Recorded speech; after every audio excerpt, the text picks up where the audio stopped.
Hey everyone, tonight we're traveling far back through human history to discover how one of the simplest things in our modern lives slowly became possible. Light after darkness. Today, we can touch a switch and instantly illuminate an entire room.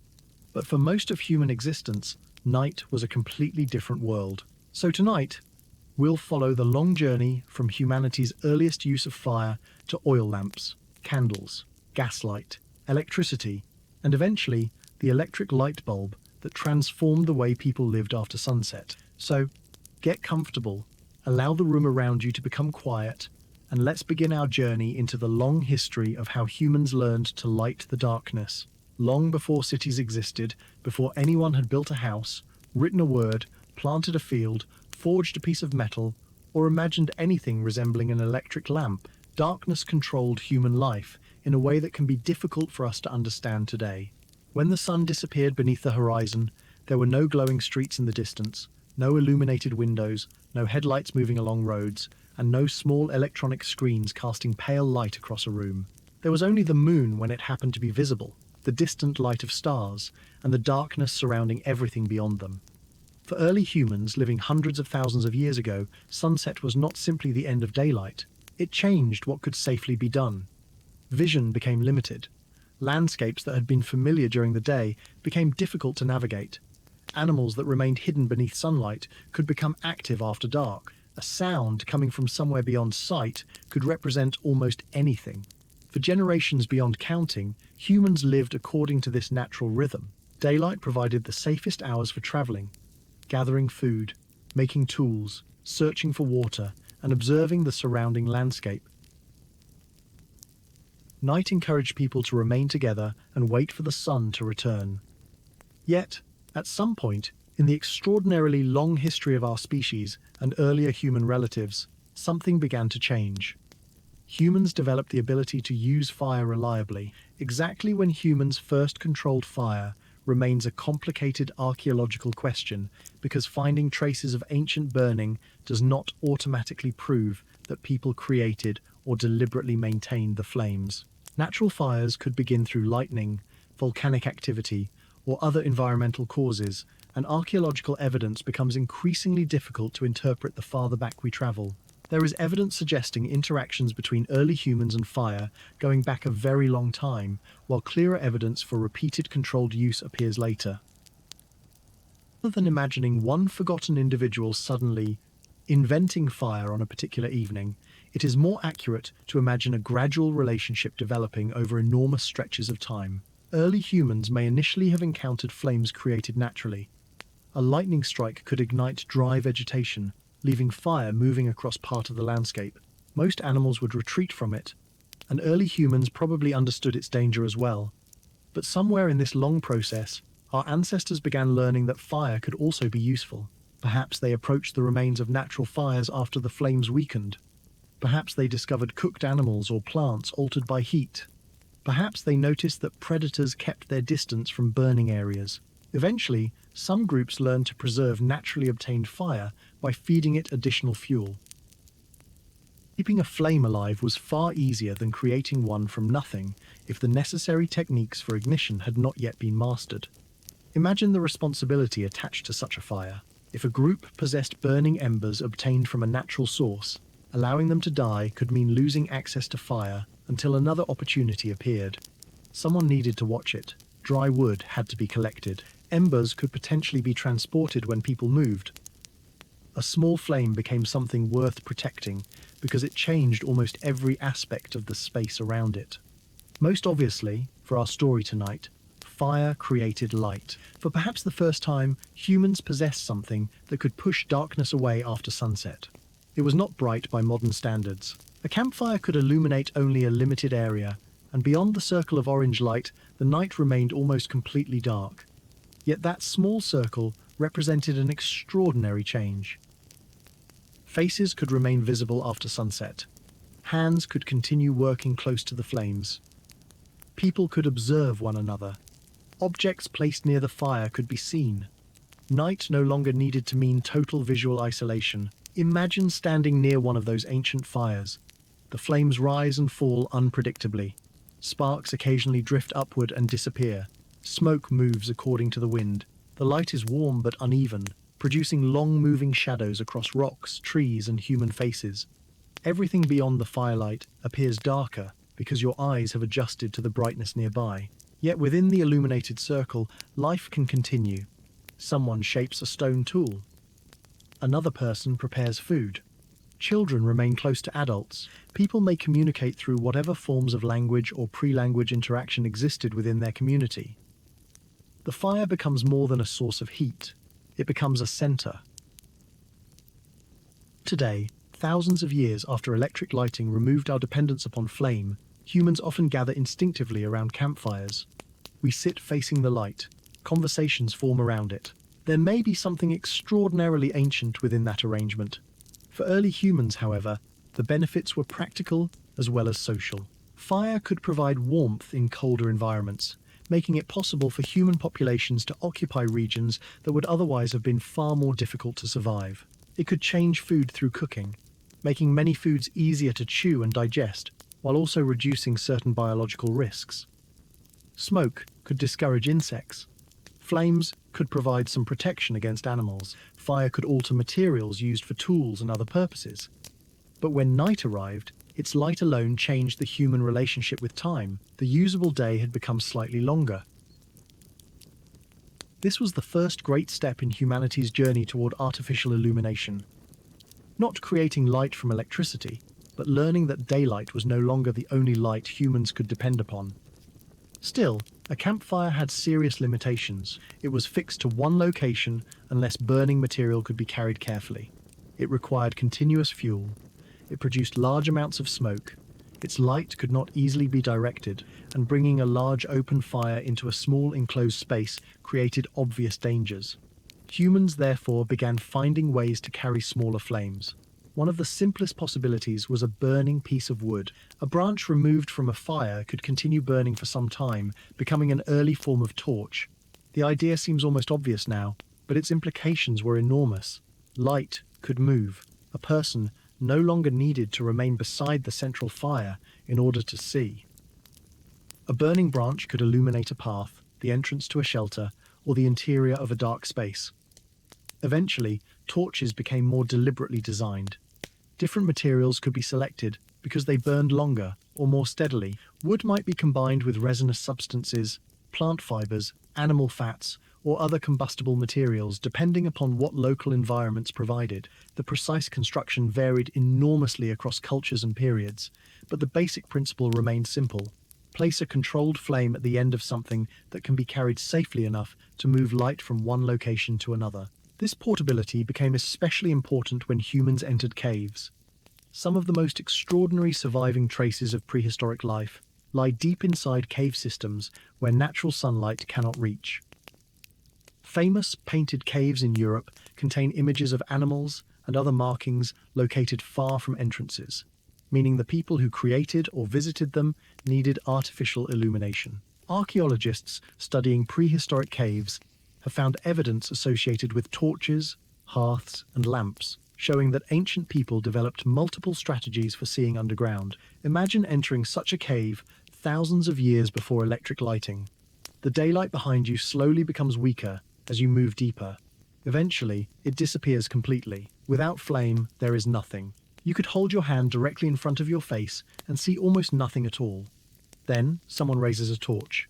Suddenly, the stone walls appear. The light reaches only a short distance. Shadows move across uneven surfaces. Every step changes the shapes around you. The cave feels alive because the flame never remains perfectly still. When prehistoric artists painted animals across these walls, they did not see their work beneath the even white illumination used by modern museums or archaeological teams. They saw it through moving firelight. Horses, bison, deer, lions, and other figures may have appeared to shift as shadows passed across them. The light itself became part of the experience, but torches still burned quickly and produced smoke, especially within enclosed spaces. Another solution emerged from an observation humans could make while cooking or burning animal remains.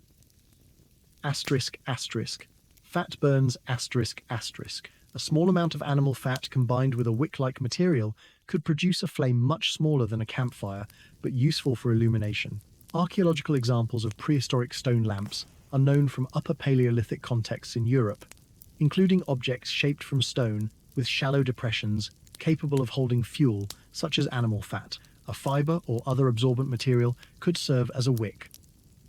Suddenly, humans possessed something recognizably closer to a lamp. Imagine the difference.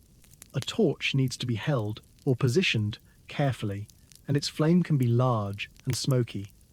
A small stone lamp can rest upon a surface. It can provide relatively steady light while someone works nearby.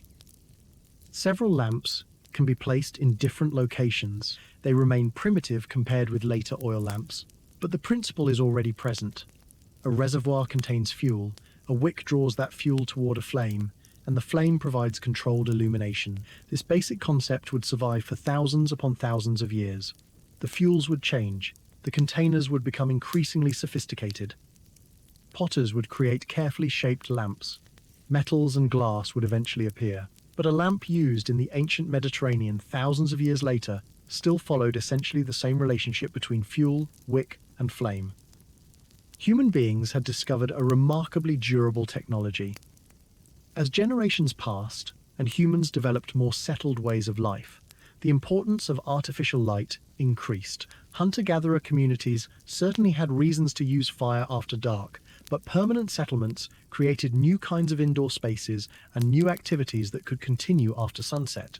The development of agriculture beginning roughly 12,000 years ago in parts of Southwest Asia did not occur everywhere simultaneously, nor did every human community immediately abandon mobile ways of life. But over long periods, farming and permanent settlements expanded in many regions. Houses appeared in larger numbers. Storage became increasingly important. Craft production developed. People spent more time inside built structures where natural light could be limited even during the day. At night, some form of flame became essential if activities were to continue.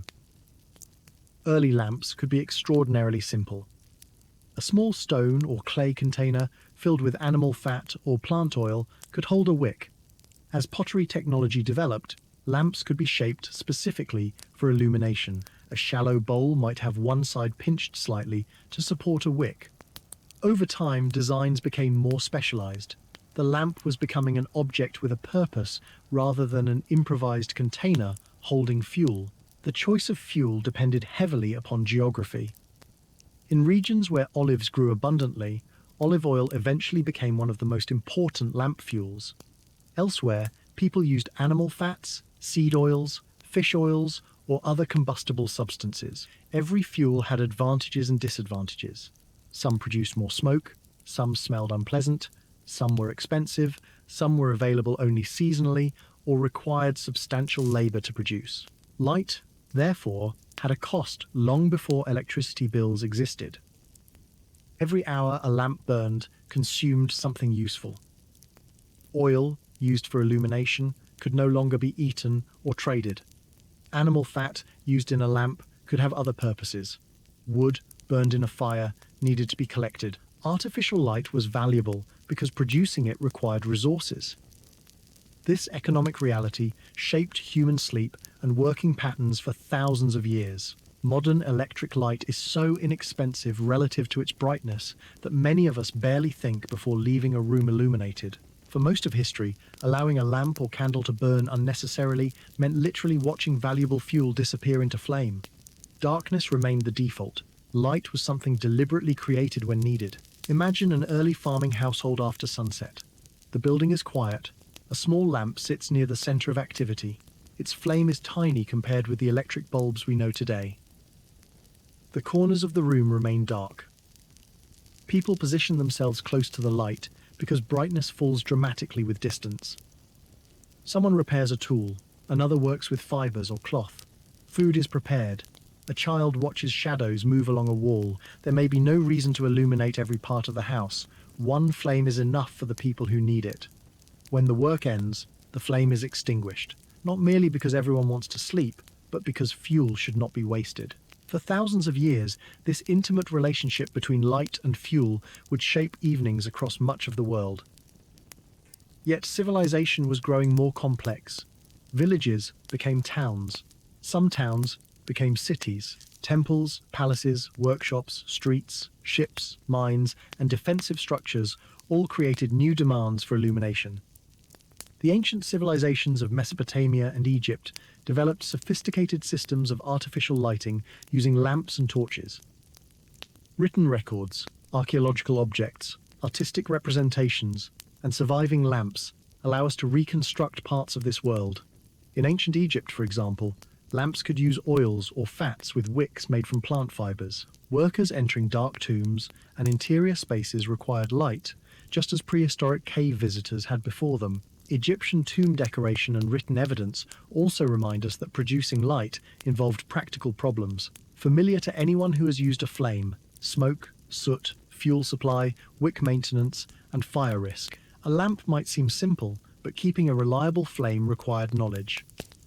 The wick needed enough fuel to burn, without disappearing immediately. Too much exposed wick could create smoke. Too little could produce weak light. Fuel quality mattered. Air movement mattered. Lamps required attention. Light was not something you switched on and forgot. Mesopotamian households likewise relied upon lamps using locally available oils and fats. It was abundant and easily shaped, allowing lamps to be produced in forms that archaeologists can recognize today. Some were little more than shallow dishes with pinched edges. Later examples became increasingly enclosed, leaving openings for filling fuel and supporting wicks. Each improvement helped control the flame, reduce spilling, make the lamp easier to carry, or extend burning time. Yet despite these developments, ancient artificial light remained dim by modern standards. This is important when imagining ancient cities. Movies often show palaces and temples filled with dozens or hundreds of brilliant flames, creating almost daylight-like interiors. Wealthy spaces certainly could use many lamps and torches, especially during ceremonies. But ordinary nightly life was far darker than modern visual culture usually suggests. A single ancient oil lamp might provide enough light to see nearby objects, but would not brightly illuminate a large room. Shadows remained everywhere. Night retained its character. Human beings had pushed darkness back, but they had not defeated it. That would remain true through ancient Egypt, Mesopotamia, Greece, Rome, the medieval world, and far beyond. Every improvement made light somewhat easier to produce, somewhat cleaner, somewhat brighter, or somewhat cheaper, but darkness continued determining human schedules. And perhaps this is worth remembering before we move farther into our story. The history of artificial light is not simply a sequence of inventions leading inevitably toward the electric bulb. It is a history of humans slowly purchasing additional pieces of the night. First, a campfire gave a small circle of visibility, then a torch allowed that circle to move. A primitive lamp allowed a flame to sit quietly beside someone working. Better fuels extended its life. Better containers made it safer and more reliable. Each step gave people a little more independence from the sun.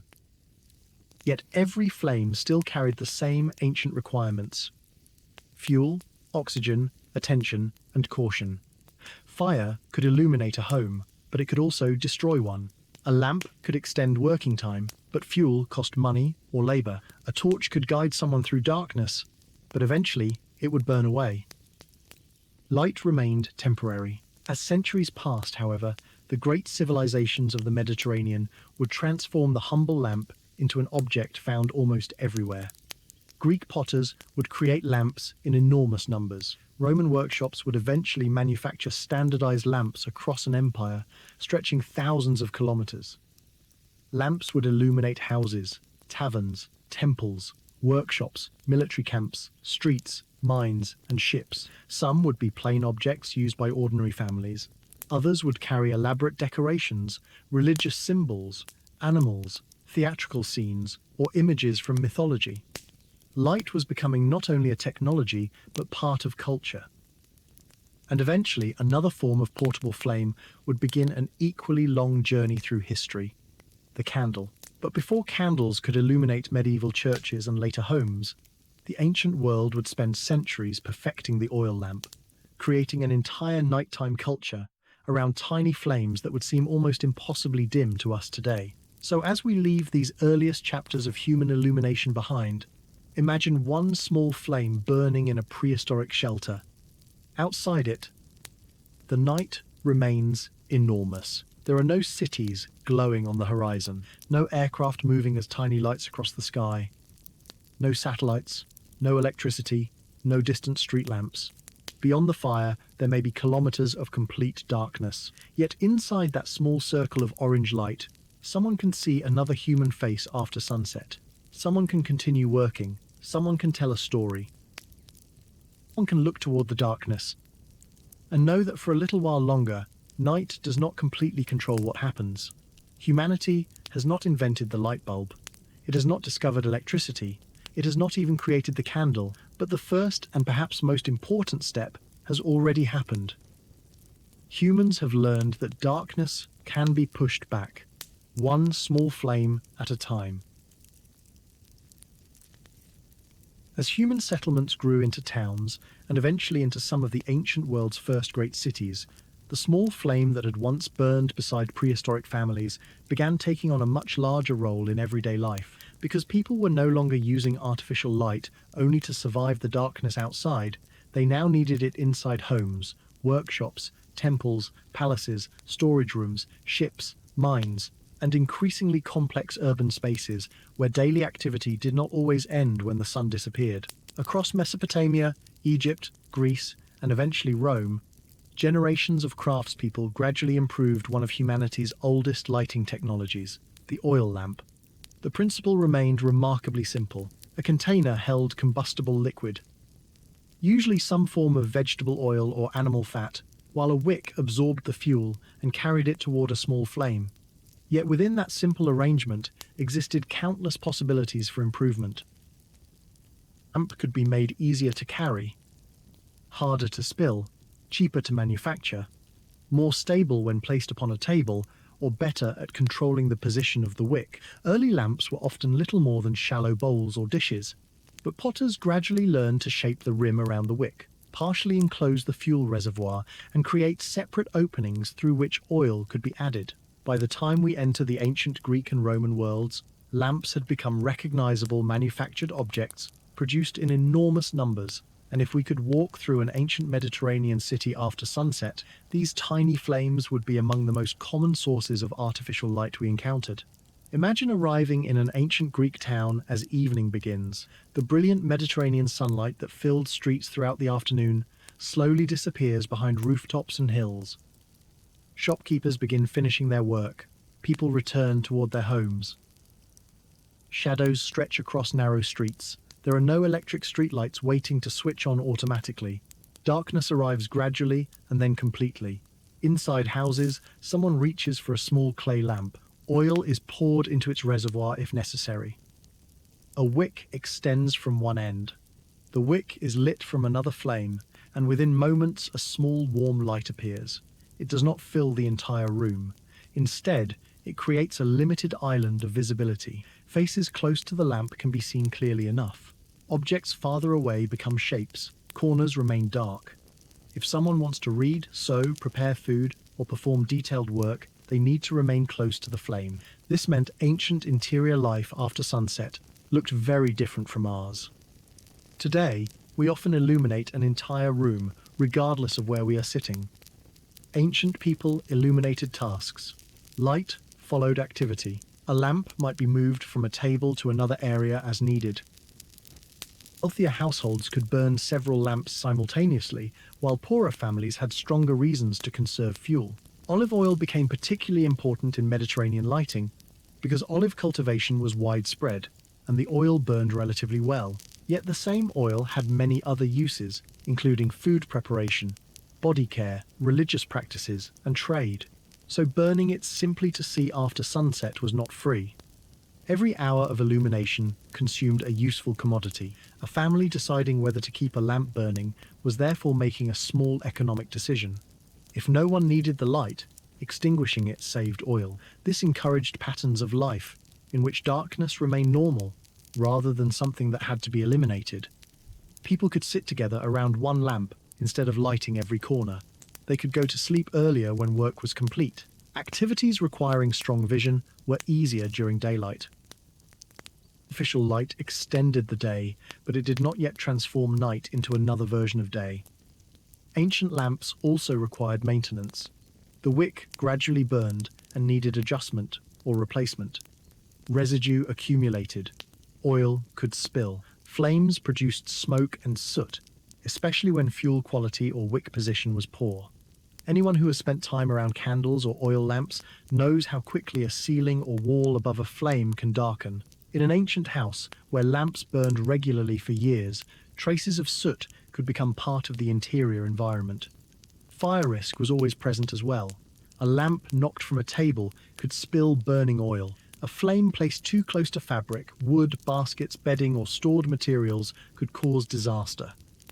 The same technology that protected humans from darkness remained connected to the dangerous element from which it originated. Fire had never become completely domesticated. It could be controlled, but never ignored. In ancient Greece, lamps also entered religious life. Temples and sanctuaries could contain flames associated with offerings, ceremonies, and divine presence.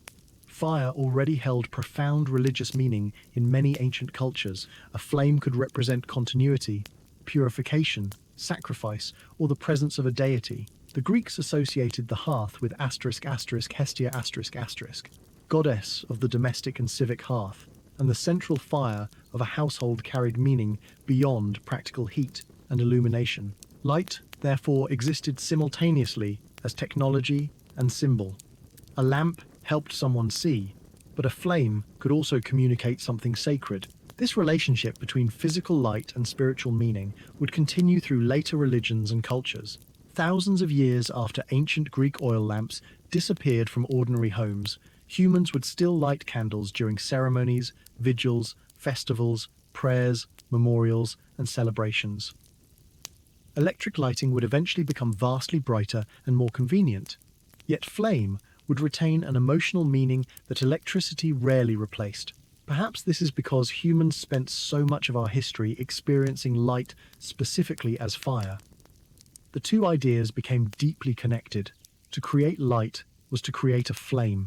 Moving westward and forward through time, we arrive in the Roman world, where lamp production reached enormous scale. The Roman Empire connected regions across Europe, North Africa, and Western Asia through trade routes, roads, ports, military networks, and cities. And among the countless everyday objects moving through this world were ceramic lamps. Roman lamps could be produced using molds, allowing workshops to manufacture large numbers with repeated shapes and decorative designs.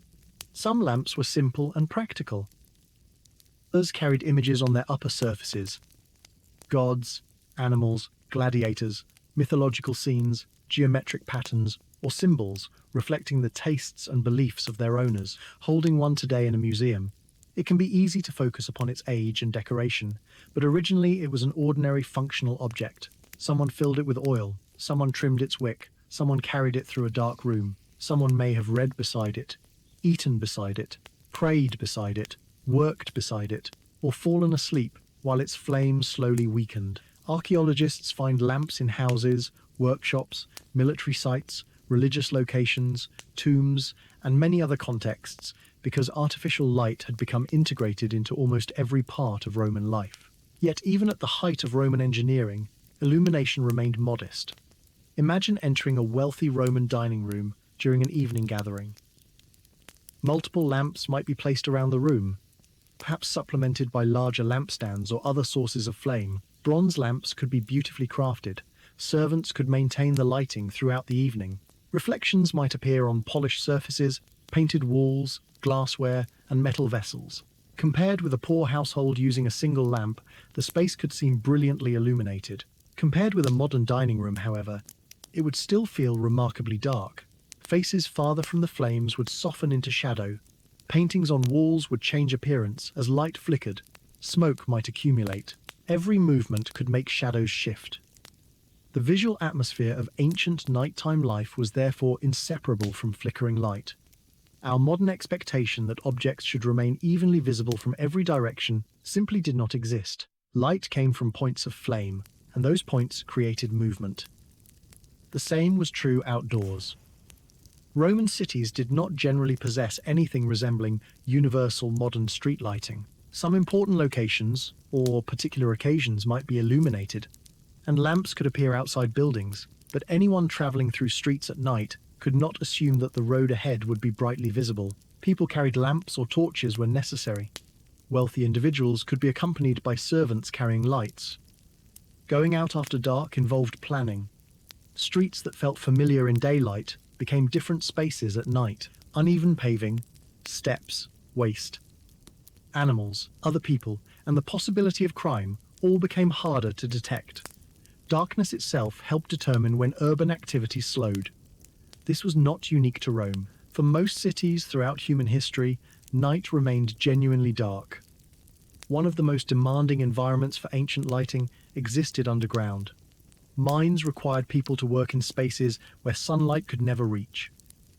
A miner needed light not simply for comfort, but to survive and work at all. Small lamps could be carried or positioned nearby, though their flames consumed oxygen and produced smoke in environments where ventilation was already difficult. Imagine descending into an ancient mine with only a tiny flame illuminating the rock directly in front of you. The darkness beyond it is absolute. Every movement depends upon keeping that light alive. If the flame goes out and no immediate source exists to relight it, the environment becomes almost impossible to navigate safely. Similar dependence existed aboard ships at night, within storage areas, in tunnels, and inside large buildings. Light was becoming infrastructure, but it remained fragile infrastructure. One breath of wind could extinguish a flame. One spilled lamp could create fire. One shortage of fuel could return a household to darkness. Humans therefore continued searching for better ways to package flame. Among the most important developments was the candle. The exact origins of candles are difficult to reduce to one inventor or one moment, because different cultures developed forms of wick-based, solid fuel lighting independently, or through long processes of adaptation. Ancient peoples used various combinations of fats, waxes, fibers, and other materials. What eventually became familiar in much of Europe was a wick surrounded by a solid combustible material that melted as the candle burned. This offered several advantages. A candle was compact. It did not require a separate reservoir of liquid oil. It could be carried relatively easily, placed in a holder, and manufactured in different sizes. Yet candles were not automatically superior to oil lamps. Their quality depended heavily upon the material from which they were made. Tallow, produced from rendered animal fat, became a common candle material in medieval and early modern Europe because it was comparatively accessible, but tallow candles could smell unpleasant, smoke, drip, and burn less cleanly than better alternatives. Beeswax, produced a cleaner and generally more desirable candle, with a pleasant appearance and better burning characteristics. But beeswax was considerably more expensive. This difference created an illumination hierarchy. Wealth could be seen in the quality of someone's light. A wealthy household, church, monastery, or royal court could afford large quantities of superior candles. Poorer households might rely upon cheaper tallow candles, rushlights, hearth fires, or simply darkness. Artificial illumination was therefore also a visible measure of social inequality. Imagine two homes in medieval Europe on the same winter evening. In a wealthy household, several candles burn while a fire glows in the hearth. Servants replace candles when necessary. People can eat, talk, sew, read, play music, or conduct business after sunset. In a poorer cottage nearby, perhaps only the hearth provides significant light. A small tallow candle might be used briefly for a task requiring better visibility, but allowing it to burn for hours would waste something difficult to replace. When the fire weakens, darkness fills the room. The same sunset has occurred outside both houses. But wealth determines how far each family can push that darkness away. One particularly simple form of illumination used in Britain and elsewhere was the rushlight Rushes could be collected, dried, peeled in a way that left part of the pith exposed, and then coated or soaked in fat. When lit, they produced a small flame. Rushlights were inexpensive compared with good candles, but required preparation and did not provide brilliant illumination. Their existence reminds us that historical people did not simply choose between candles and darkness. They used whatever combinations of materials were locally available and affordable. Hearth flames, rushlights, tallow candles, oil lamps, torches, and later more specialized devices could coexist. The history of lighting is full of overlapping technologies rather than one invention immediately replacing another. Candles also transformed the measurement of evening activity. Because candles burned at somewhat predictable rates, under controlled conditions, marked candles could sometimes function as rough timekeepers. As a candle shortened, the passing of time became visible.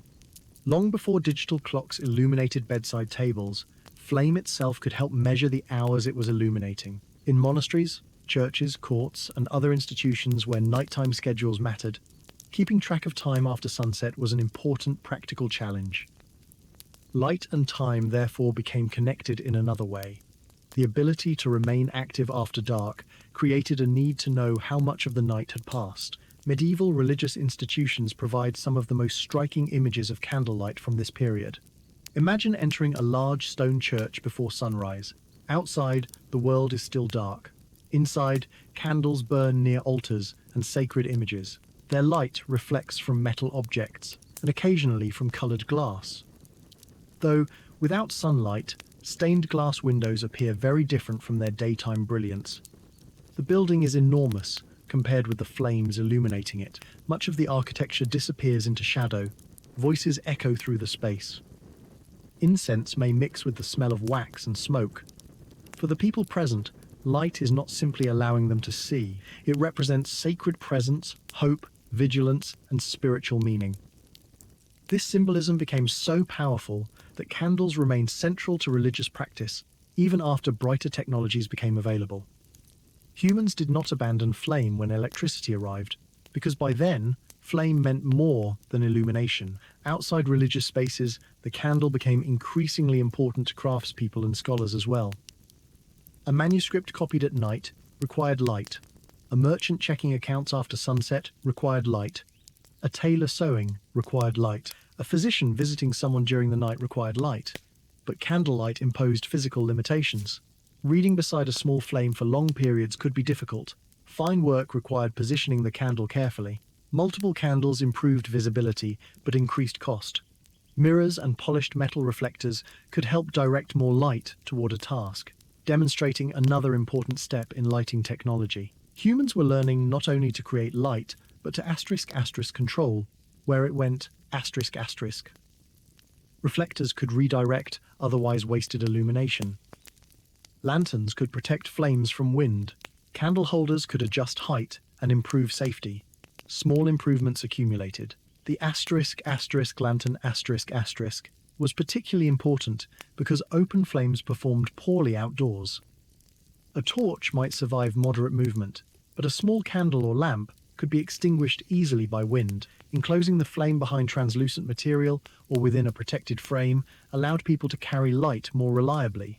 Before inexpensive glass became widely available, lanterns could use thin sheets of horn or other translucent materials. Later glass became increasingly common.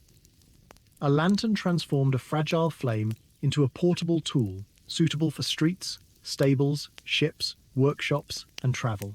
Imagine someone walking through a medieval town late at night carrying a lantern. The light does not reveal the entire street. It illuminates only a small moving area around the person. Buildings emerge briefly and disappear again. Doorways become visible as the lantern approaches. The person's own shadow moves across walls. Anyone watching from a window might see the light before seeing the traveler. Artificial light has become mobile in a way the prehistoric torch first made possible, but now the flame is smaller, more protected, and easier to manage. Still, urban darkness remained profound. Medieval and early modern cities could be dangerous at night, and authorities sometimes imposed curfews or rules relating to fires and movement after dark. The English word asterisk curfew,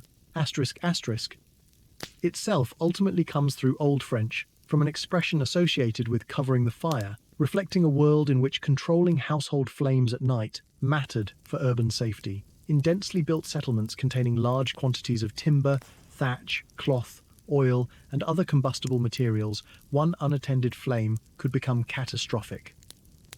Fires repeatedly devastated cities throughout history. Artificial light, therefore, always carried a contradiction. Humans needed fire to make indoor life possible after dark, but every additional flame increased the possibility that the city itself might burn. This tension encouraged improvements in lamp design, lantern protection, building regulation, firefighting practices, and eventually entirely different lighting technologies. Yet for centuries, there was no alternative to combustion. If humans wanted light after sunset, something generally had to burn.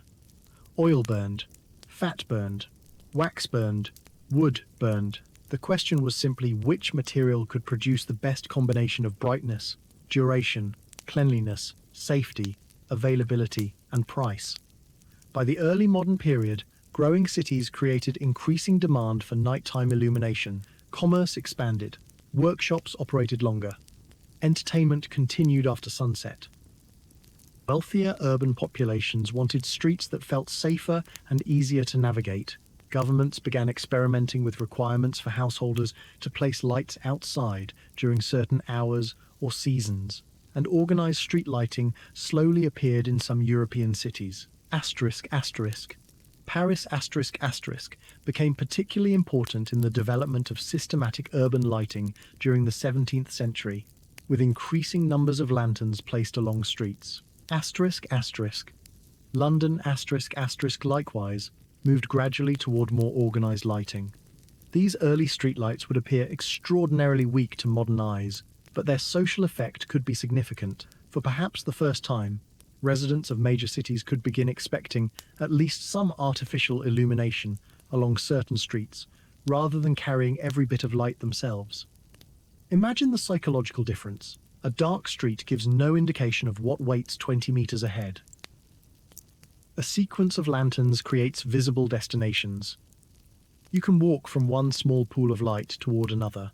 Doorways and intersections become easier to recognize. Watchmen can observe more of their surroundings. Shops and entertainment venues can remain accessible later. Night begins to become part of public urban life, rather than merely a private period spent indoors.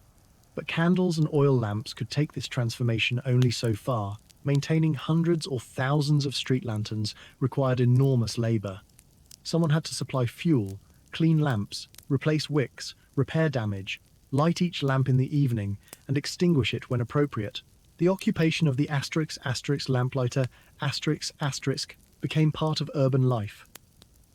Each evening, workers traveled from lamp to lamp, carrying the tools needed to ignite them. Each morning, the process reversed, or lamps simply burned until scheduled extinction, depending upon the system. The city's nighttime visibility depended upon human beings physically visiting individual flames.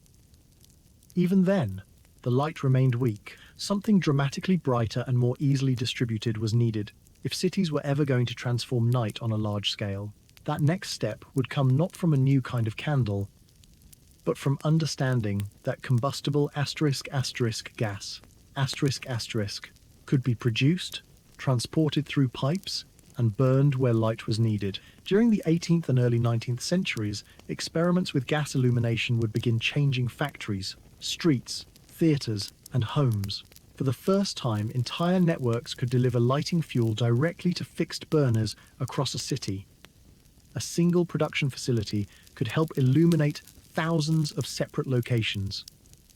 Night would become brighter than any previous generation had experienced. Working hours would extend, urban streets would change, and the familiar figure of the lamplighter would enter a new technological age. Yet gaslight would also bring smoke, heat, unpleasant air, explosions, fires, and new dangers of its own. Humanity was getting better at defeating darkness, but every victory still came through burning something. The idea of creating brilliant light, without an ordinary flame, remained almost unimaginable to most people. And while candles flickered in homes and gas experiments slowly began, scientists across Europe were investigating a strange force that seemed to leap as sparks, attract objects, travel through certain materials, and occasionally appear in the sky as lightning.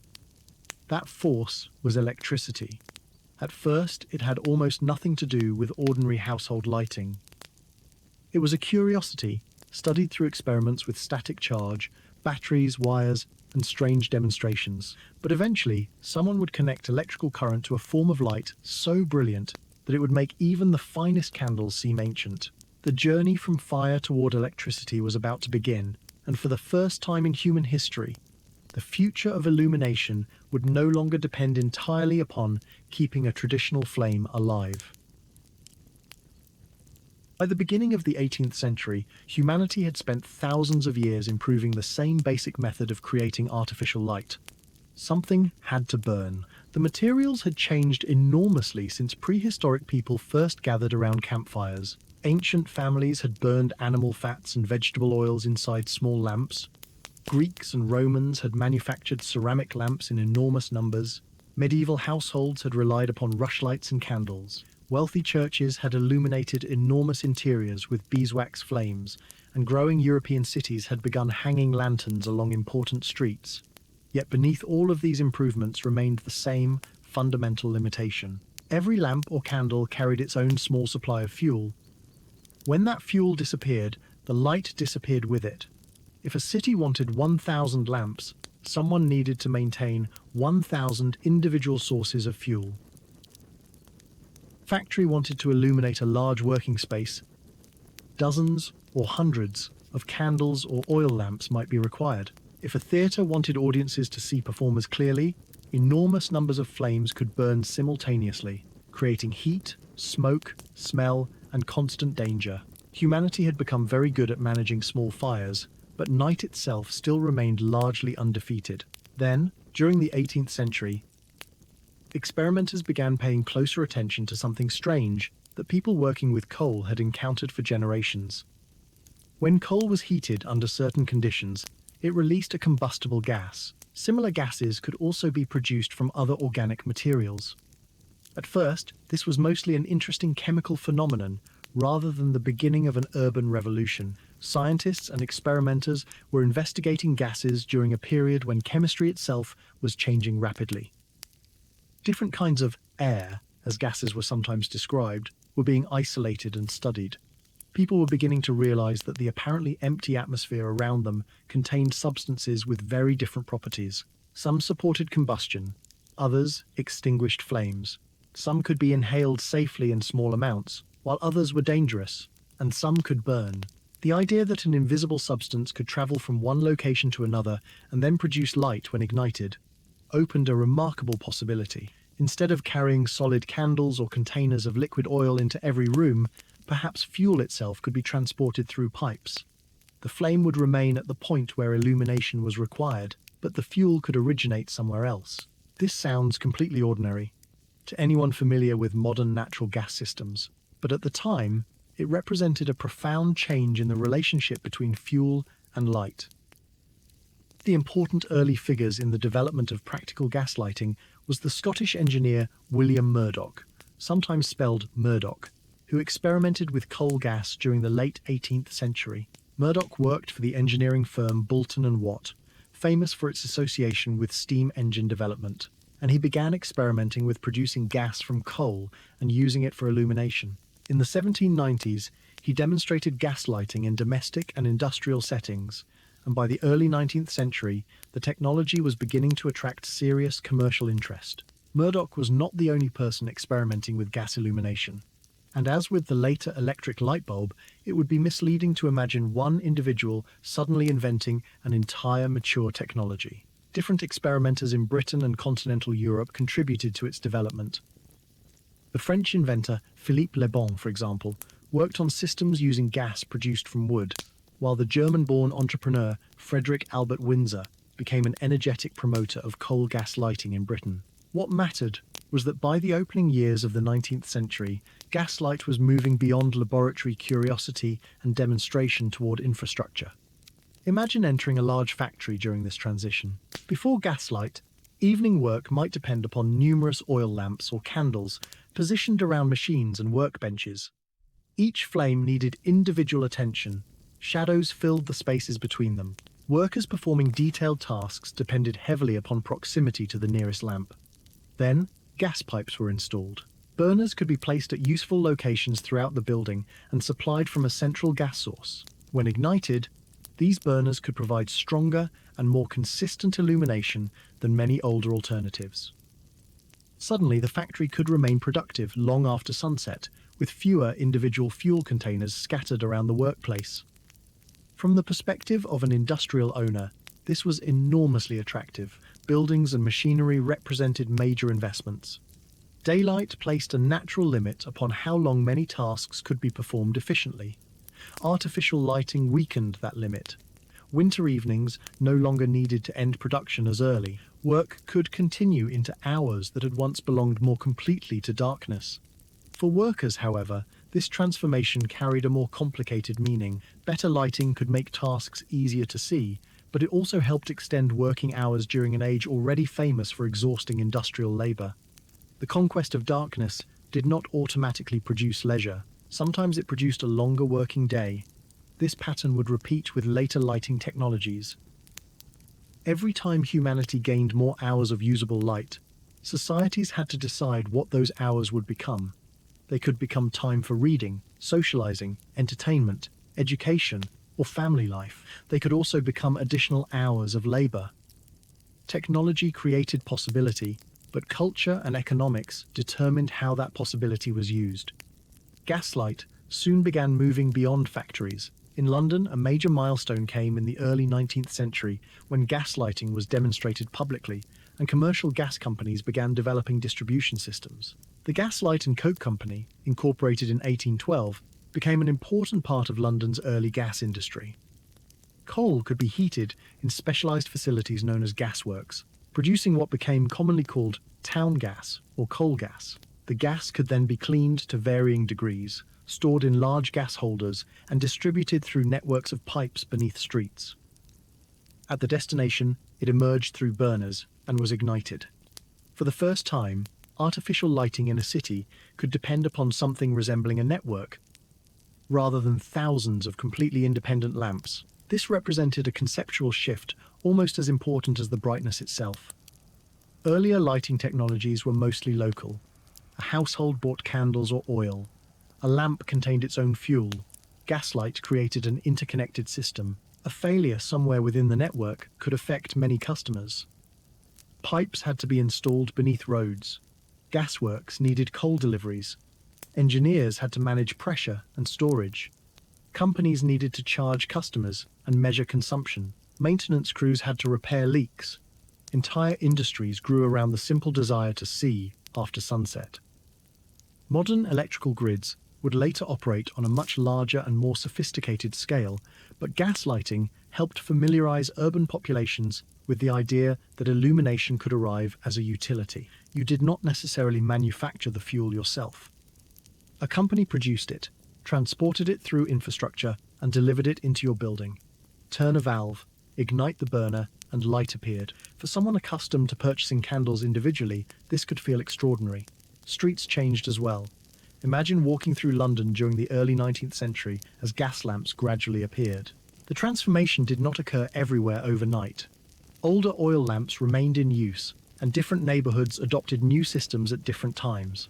But along streets equipped with gas lighting, the difference could be dramatic. Instead of isolated weak lanterns, rows of brighter flames marked roads and intersections. Shops could display goods later into the evening. Taverns and theatres became easier to reach after dark. Pedestrians could see more of the street ahead. Night watchmen could observe larger areas. The city did not become safe simply because it became brighter, but the experience of moving through it changed. Darkness had once hidden almost everything beyond the small lantern someone carried. Gaslight created a public nighttime landscape, one pool of light connected with another, forming illuminated routes through the city. The transformation quickly spread to other cities. In Britain, Europe, and North America, gas companies appeared, pipelines expanded, and the glow of gas lamps became one of the defining visual features of 19th century urban life. Paris, already famous for earlier street lighting systems, adopted gas illumination extensively during the 19th century. Other cities followed. By the middle of the century, a visitor arriving in a major industrial city after sunset might encounter something no person living only a few generations earlier could have imagined. Entire streets visibly glowing at night, yet we should be careful not to imagine modern brightness. Gas street lamps still created individual islands of warm light separated by darker spaces. Fog, smoke, weather, and dirty glass could reduce their effectiveness, but compared with candle and oil lamp cities, the change was enormous. A new occupation also became one of the most recognizable figures of urban evenings: the lamplighter. Before automatic ignition systems, gas street lamps still needed someone to light them. As evening approached, lamplighters traveled along, assigned routes carrying long poles or ladders. Lamp after lamp came alive behind them. In the morning, they returned to extinguish or service the lights. Imagine watching from an upstairs window on a winter evening. The street below begins almost completely dark. Then, a figure appears, carrying a pole. He stops beneath the first lamp, reaches upward, and a small flame appears. He moves to the next, another light, then another. Slowly the street transforms. Darkness does not disappear all at once. It retreats step by step behind one person walking through the city. For children watching from windows, the lamplighter could become an almost magical figure, someone whose arrival meant that evening had officially begun. Yet behind this romantic image existed hard physical work. Lamps needed cleaning. Glass panes collected soot and dirt. Burners required maintenance. Gas systems malfunctioned. Weather could make the job unpleasant. Thousands of individual lights depended upon workers following the same routes night after night. Gaslight also changed homes. Wealthy households, and eventually broader sections of the urban population, could install gas fixtures connected directly to the municipal supply. Instead of searching for matches and carrying candles between rooms, residents could ignite fixed burners. Chandeliers containing multiple gas jets could illuminate large rooms with a brightness that candles would have required considerable expense to match. Dining rooms, hotels, shops, clubs, railway stations, and public halls became brighter. Evening social life expanded. Reading after sunset became easier for those who could afford sufficient illumination. Shops discovered that bright windows could attract customers. Businesses no longer needed to disappear visually when daylight ended. The illuminated storefront became part of modern urban culture. Theatres experienced an especially dramatic transformation. Theatre had always depended upon artificial light for indoor or evening performances, but candles and oil lamps created serious limitations. Large numbers of flames were required, and audiences often remained partially illuminated because there was no easy way to create the sharply controlled lighting modern theatres use. Gas allowed stronger illumination and greater control. Rows of gas jets could illuminate the stage, and the intensity of some systems could be adjusted. Stage lighting began becoming a more deliberate artistic tool. Scenes could become brighter or darker. Particular areas could receive more attention. The visual language of theatre changed alongside the technology. But gaslight brought significant dangers and discomforts. Coal gas was not clean. Burning it consumed oxygen and produced heat, carbon dioxide, water vapor, and other combustion products, depending upon the gas and burner conditions. Unburned gas could escape into rooms. Coal gas itself contained dangerous components, including carbon monoxide. Leaks could poison occupants. Gas mixed with air could explode. Flames could ignite curtains, scenery, clothing, wood, or other materials. Theatres, filled with combustible scenery and large audiences, remained particularly vulnerable to catastrophic fires. Homes filled with gas fixtures could become hot and stuffy. Ceilings blackened. Indoor air quality suffered. Some people complained of headaches or discomfort. Artificial light had become brighter, but it was still inseparable from combustion. Humanity was illuminating rooms by deliberately burning fuel inside them. Gasworks created environmental problems outside homes as well. Producing coal gas involved heating coal and generated numerous byproducts. Some byproducts, such as coke and coal tar, eventually developed valuable industrial uses. But gasworks could also be dirty, unpleasant places associated with smoke, odors, contaminated land, and polluted water. The brilliant city at night had a hidden industrial landscape supplying its glow. Every elegant gas chandelier depended upon coal arriving somewhere, furnaces operating, workers handling equipment. gas being stored, and pipelines carrying an invisible combustible substance beneath streets. Light had become easier for the person using it, partly because complexity had moved elsewhere. This is another pattern that continues into modern life. Pressing a light switch feels almost effortless because the difficult work occurs far away: power generation, transmission, maintenance, fuel production, engineering, and infrastructure. Gaslight was an early version of that separation. The customer saw the flame. The city managed the system behind it. Engineers also worked constantly to improve the burner itself. Early gas flames could be inefficient, smoky, and uneven. Different burner designs attempted to mix gas and air more effectively and produce brighter illumination. One famous 19th century improvement was the argand burner, originally developed in the late 18th century for oil lamps by Swiss inventor Aimé Argand. Its circular wick and improved airflow produced a brighter, cleaner flame than many earlier oil lamps, and principles of improved airflow influenced later lighting designs. For gas lighting, burner shapes evolved as engineers learned how flame geometry affected brightness. Later in the 19th century, the development of the incandescent gas mantle, especially associated with Austrian chemist Karl Auer von Welsbach, dramatically increased the efficiency and brightness of gas lighting. Instead of relying primarily upon the visible flame itself, the gas flame heated a mantle made from particular mineral materials until it glowed intensely. The effect was remarkable. Gas lighting suddenly became much brighter while using fuel more efficiently. Unfortunately for the gas industry, this major improvement arrived just as electricity was becoming a serious competitor. Before electricity reached ordinary homes, however, gaslight had already transformed human behavior. Cities began developing a true nightlife. Restaurants could remain inviting after sunset.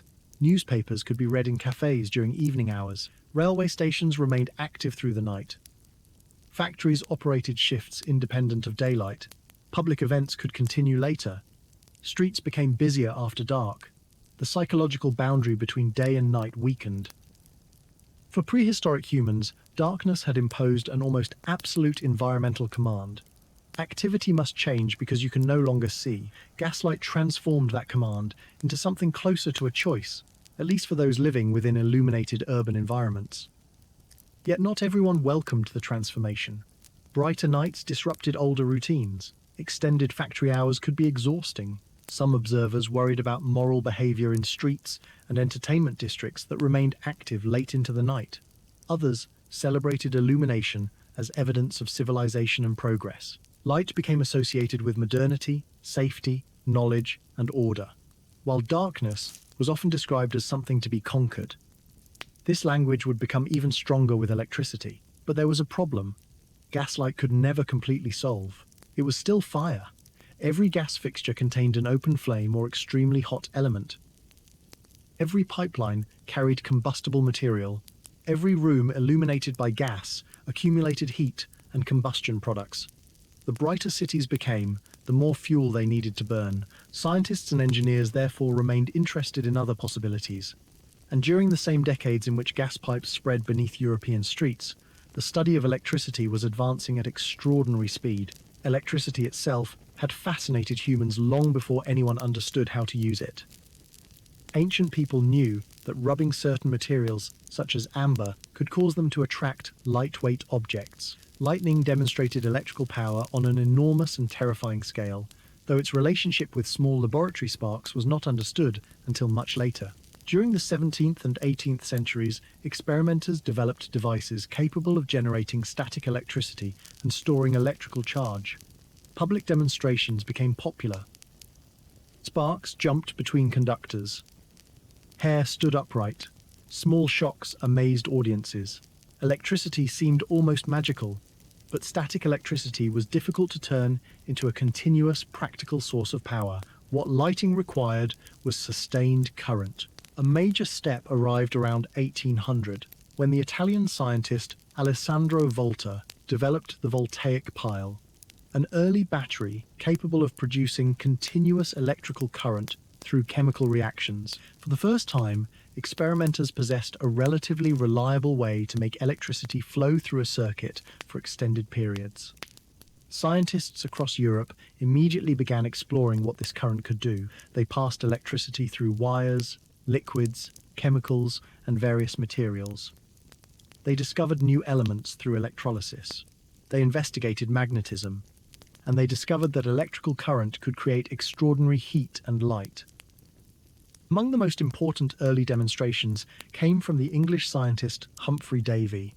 Using powerful batteries during the opening years of the 19th century, Davy experimented with electricity passing through different materials. He demonstrated that electrical current could produce intense light. One method involved connecting carbon rods to a battery, touching them together, and then separating them slightly. Electricity continued traveling across the gap through a brilliant luminous arc. The electric arc light had arrived. Imagine seeing it for the first time in an age illuminated by candles and gas flames. The brightness would have been shocking. This was not the gentle yellow glow of a candle. An electrical arc could produce an intense white light, far brighter than familiar household flames. For perhaps the first time, humans saw artificial illumination capable of competing seriously with daylight in brightness. The problem was that early arc lighting was completely impractical for ordinary homes. Batteries were expensive and cumbersome. Carbon rods burned away and required adjustment. The light was far too intense for a small room. The arc could flicker, hiss, produce fumes, and create enormous heat. Yet the demonstration proved something revolutionary. Electricity could make light. Humanity no longer needed to assume that useful illumination must come from an ordinary burning flame. The possibilities were enormous. Throughout the 19th century, engineers improved electrical generators, particularly after discoveries linking electricity and magnetism. Michael Faraday's work on electromagnetic induction in the 1830s provided fundamental principles that would make practical electrical generation possible. Instead of relying only upon chemical batteries, mechanical energy could be converted into electrical energy. Steam engines, water power, and later other forms of mechanical power could drive generators. Electricity could potentially be produced continuously on a large scale. Arc lamps began finding practical uses where their extraordinary brightness was an advantage rather than a problem. They could illuminate large public spaces, factories, railway yards, docks, and streets. By the later 19th century, arc lighting systems appeared in several cities. Imagine standing on a street accustomed to gas lamps and seeing an electric arc lamp operating nearby for the first time. Its brightness might seem almost unnatural. Shadows became sharper. Colors appeared differently. People could see farther. Newspapers described electrical demonstrations with excitement. Crowds gathered simply to look at the new light. Electricity had begun escaping the laboratory and entering public life. But arc lamps were not the solution for bedrooms, dining rooms, hotels, or ordinary shops. They were too bright, too harsh, and too difficult to maintain. What the world needed was an electric equivalent of the familiar small flame, a compact source of light that could be installed in individual rooms, switched on when needed, and operated safely for many hours. Scientists already understood one possible path. When electrical current passes through a material that resists its movement, the material can become hot. Heat it enough and it begins to glow. If a small piece of material could be heated electrically until it produced useful light without immediately burning away, perhaps electricity could create a gentle, steady lamp suitable for ordinary homes. The idea sounds simple. Making it practical would take decades. Experimenters would test platinum, carbon, vacuum chambers, different filament shapes, electrical supplies, glass bulbs, sealing techniques, and countless other possibilities. Many lamps would glow beautifully for a few moments and then fail. Some would last minutes, others hours. The challenge was not merely making an object glow, the challenge was making it glow brightly, efficiently, safely, cheaply, and for long enough that ordinary people would actually want to use it. And this is where one of the most misunderstood stories in the history of invention begins, because the electric light bulb would not suddenly appear from the mind of one famous inventor. Long before Thomas Edison entered the story, scientists and inventors had already produced experimental incandescent lamps. British inventor Warren de la Rue used a platinum coil inside an evacuated tube in the 19th century. Frederick de Molins received a British patent connected with incandescent lighting in the 1840s. Other experimenters continued working with carbon and platinum. The British physicist and chemist Joseph Swan would become especially important, developing practical incandescent lamps in Britain around the same period Edison pursued his own system in the United States. The famous light bulb was therefore approaching through many paths at once. What remained missing was not simply a glowing filament.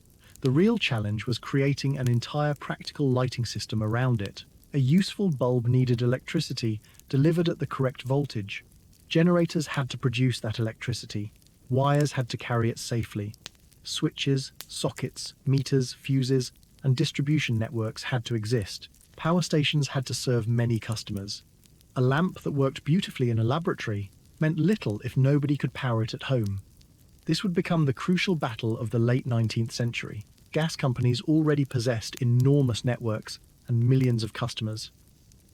Electricity would have to compete not only against the gas flame, but against an established urban infrastructure. Engineers needed to convince people to allow electrical wires into their buildings, trust an invisible force they barely understood, and replace lighting technology that had already transformed their lives once. The race toward practical electric light was about to accelerate. Joseph Swan in Britain and Thomas Edison in America would become central figures, alongside many engineers, investors, glassworkers, chemists, electricians, and inventors whose names are far less famous. Filaments would glow inside evacuated glass bulbs. Power stations would appear. Streets would be dug open again, this time for electrical cables rather than gas pipes. And eventually, for the first time in human history, someone would enter a dark room, operate a small control, and create steady light without striking a match or maintaining a flame. Hundreds of thousands of years living beside fire, humanity was approaching the moment when illumination and combustion could finally begin separating from one another. By the middle of the 19th century, the possibility of electric light was no longer a strange dream confined entirely to scientific demonstrations. Electric arc lamps had already proved that electricity could produce astonishing amounts of light. Generators were becoming increasingly practical, and experimenters across Europe and North America had spent decades attempting to create something far more suitable for ordinary life. A small electric lamp capable of glowing steadily inside a home without an open flame. Yet, there was an enormous difference between proving that something was possible and making it useful. Scientists had already caused wires, metal strips, and pieces of carbon to glow by passing electrical current through them. The fundamental idea behind incandescent lighting was understood. Electrical resistance could heat a material until it became hot enough to emit visible light. But almost every early attempt faced the same frustrating problems. The glowing material could burn, melt, evaporate, break, or consume far too much electricity.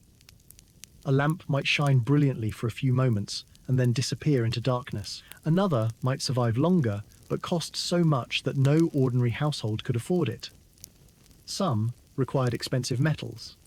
Others depended upon vacuum technology that was not yet good enough to protect the filament for long periods. And even if someone produced a successful experimental lamp, another question remained unanswered.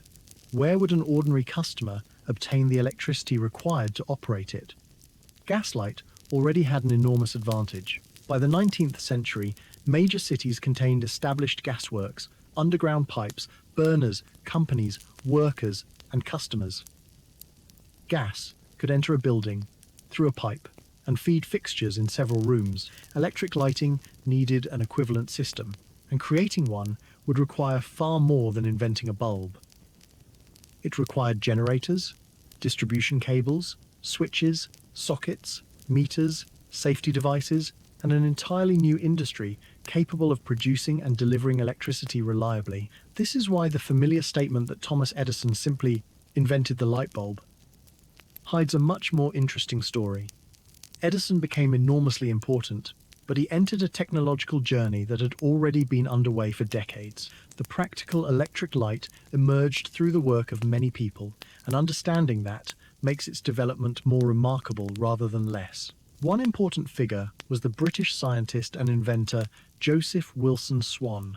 Born in England in 1828, Swan became interested in incandescent lighting long before electric light entered ordinary homes. During the 1850s, he experimented with carbonized paper filaments enclosed within evacuated glass bulbs. The principle was promising. Carbon could be electrically heated until it glowed, and enclosing it within a bulb from which much of the air had been removed reduced the oxygen available to burn it immediately. But the vacuum pumps available during Swan's early experiments were not yet capable of creating the conditions he needed consistently. Residual gases remained inside the bulb, filaments degraded, and practical operation remained difficult. Swan did not abandon the idea.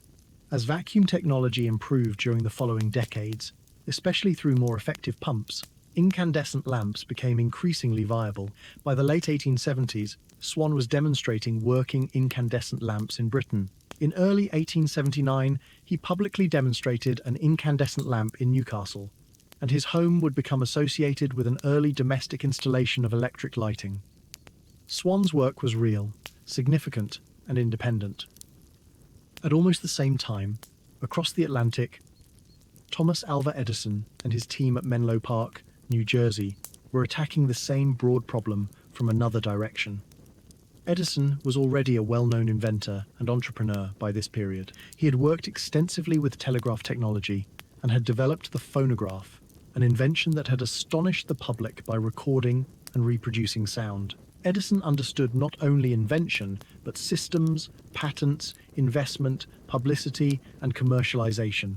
When he turned his attention toward electric lighting in the late 1870s, he did not merely want to produce a glowing object inside a laboratory. He wanted to build an electric lighting system capable of competing directly with gas. This distinction mattered enormously. Imagine Edison looking at a gas-lit city. Gas companies did not sell only burners. They supplied an entire service. Pipes carried fuel beneath streets. Customers could install several lights within a building. The system was familiar, scalable, and economically established. If electricity was going to replace it, an electric lamp needed to operate within something equally practical. Edison therefore approached the problem at several levels simultaneously. His team worked on lamps, generators, wiring, distribution, switches, sockets, meters, and other components. The lamp was the most visible part, but it was only one piece of a much larger machine. One technical problem concerned electrical resistance. A lighting system serving many lamps needed to distribute power efficiently. If each lamp required enormous current, the wires carrying that current would need to be impractically large and expensive. Edison wanted a high-resistance incandescent lamp that could operate efficiently in parallel with many others on a distribution network. This pushed his team toward particular filament designs and electrical characteristics. Finding the right filament became one of the most famous parts of the story. Edison's laboratory tested many materials, especially carbonized organic materials, looking for something that could be shaped into a thin filament, survive high temperatures, provide suitable electrical resistance, and last for a commercially useful period. The popular version sometimes claims Edison tried exactly a particular enormous number of materials before succeeding, but such neat numbers are often repeated more confidently than historical evidence allows. What is certain is that Edison and his assistants conducted extensive experimentation. Cotton thread, paper, different plant fibers, and eventually bamboo and other materials were investigated. In October 1879, Edison's team produced a carbon filament lamp that burned for many hours, representing an important step toward a practical system. Improvements followed rapidly. Better vacuum conditions and filament materials extended lamp life. Edison filed important patents connected with his incandescent lighting work, including a United States patent granted in 1880. Yet while newspapers and later popular culture increasingly associated the electric bulb with Edison, Joseph Swan was simultaneously advancing his own lamps in Britain. This eventually produced patent disputes and commercial competition. Rather than one inventor simply defeating the other, the situation ultimately led to cooperation. Edison and Swan's British interests combined in the Edison and Swan United Electric Light Company, commonly known as Ediswan, in the early 1880s. The company name itself is a useful reminder that the practical incandescent lamp cannot be understood through a one-person story. Swan and Edison were also far from the only contributors. Earlier experimenters had created incandescent devices. Advances in vacuum pumps made long-lasting bulbs possible. Glassworkers developed reliable bulb manufacture. Chemists studied materials. Electrical engineers improved generators. And countless technicians solved practical problems that rarely appear in simplified histories. In North America, inventors such as William Sawyer and Albon Mann also worked on incandescent lighting systems, while other engineers pursued competing designs. The electric light bulb emerged from an ecosystem of invention, but even the best lamp remained useless without electricity. Edison's most ambitious achievement was therefore not simply making a filament glow, it was demonstrating that an entire district could receive centrally generated electrical power. In Lower Manhattan, Edison and his associates constructed the Pearl Street Station, one of the most famous early central power stations. It began operation in September 1882, supplying direct current electricity to customers in the surrounding area. Imagine living nearby when the system began operating. For your entire life, indoor artificial illumination has required flame. Perhaps your home uses gas. Perhaps you rely upon oil lamps. Either way, creating light means igniting something. Then, electrical wires enter the building. A glass bulb is fitted into a fixture. Someone operates a switch, and a filament begins glowing. No match is struck, no wick burns, no oil reservoir needs filling, no gas flame heats the ceiling. Light appears almost immediately. The experience would have seemed extraordinary. Yet those early bulbs did not resemble modern LEDs or even the bright incandescent lamps familiar during the 20th century. Their light was comparatively warm and modest, and electrical service was initially expensive and geographically limited. Still, the conceptual transformation was enormous. For hundreds of thousands of years, artificial light had been visually connected with flame. Now, a thin filament, enclosed inside glass, could glow without an ordinary flame at all. Electricity traveled invisibly through wires and emerged as light. To many people, this felt almost magical. Public demonstrations amplified the sense of wonder. Edison's Menlo Park Laboratory Complex became famous for displays of electric lighting.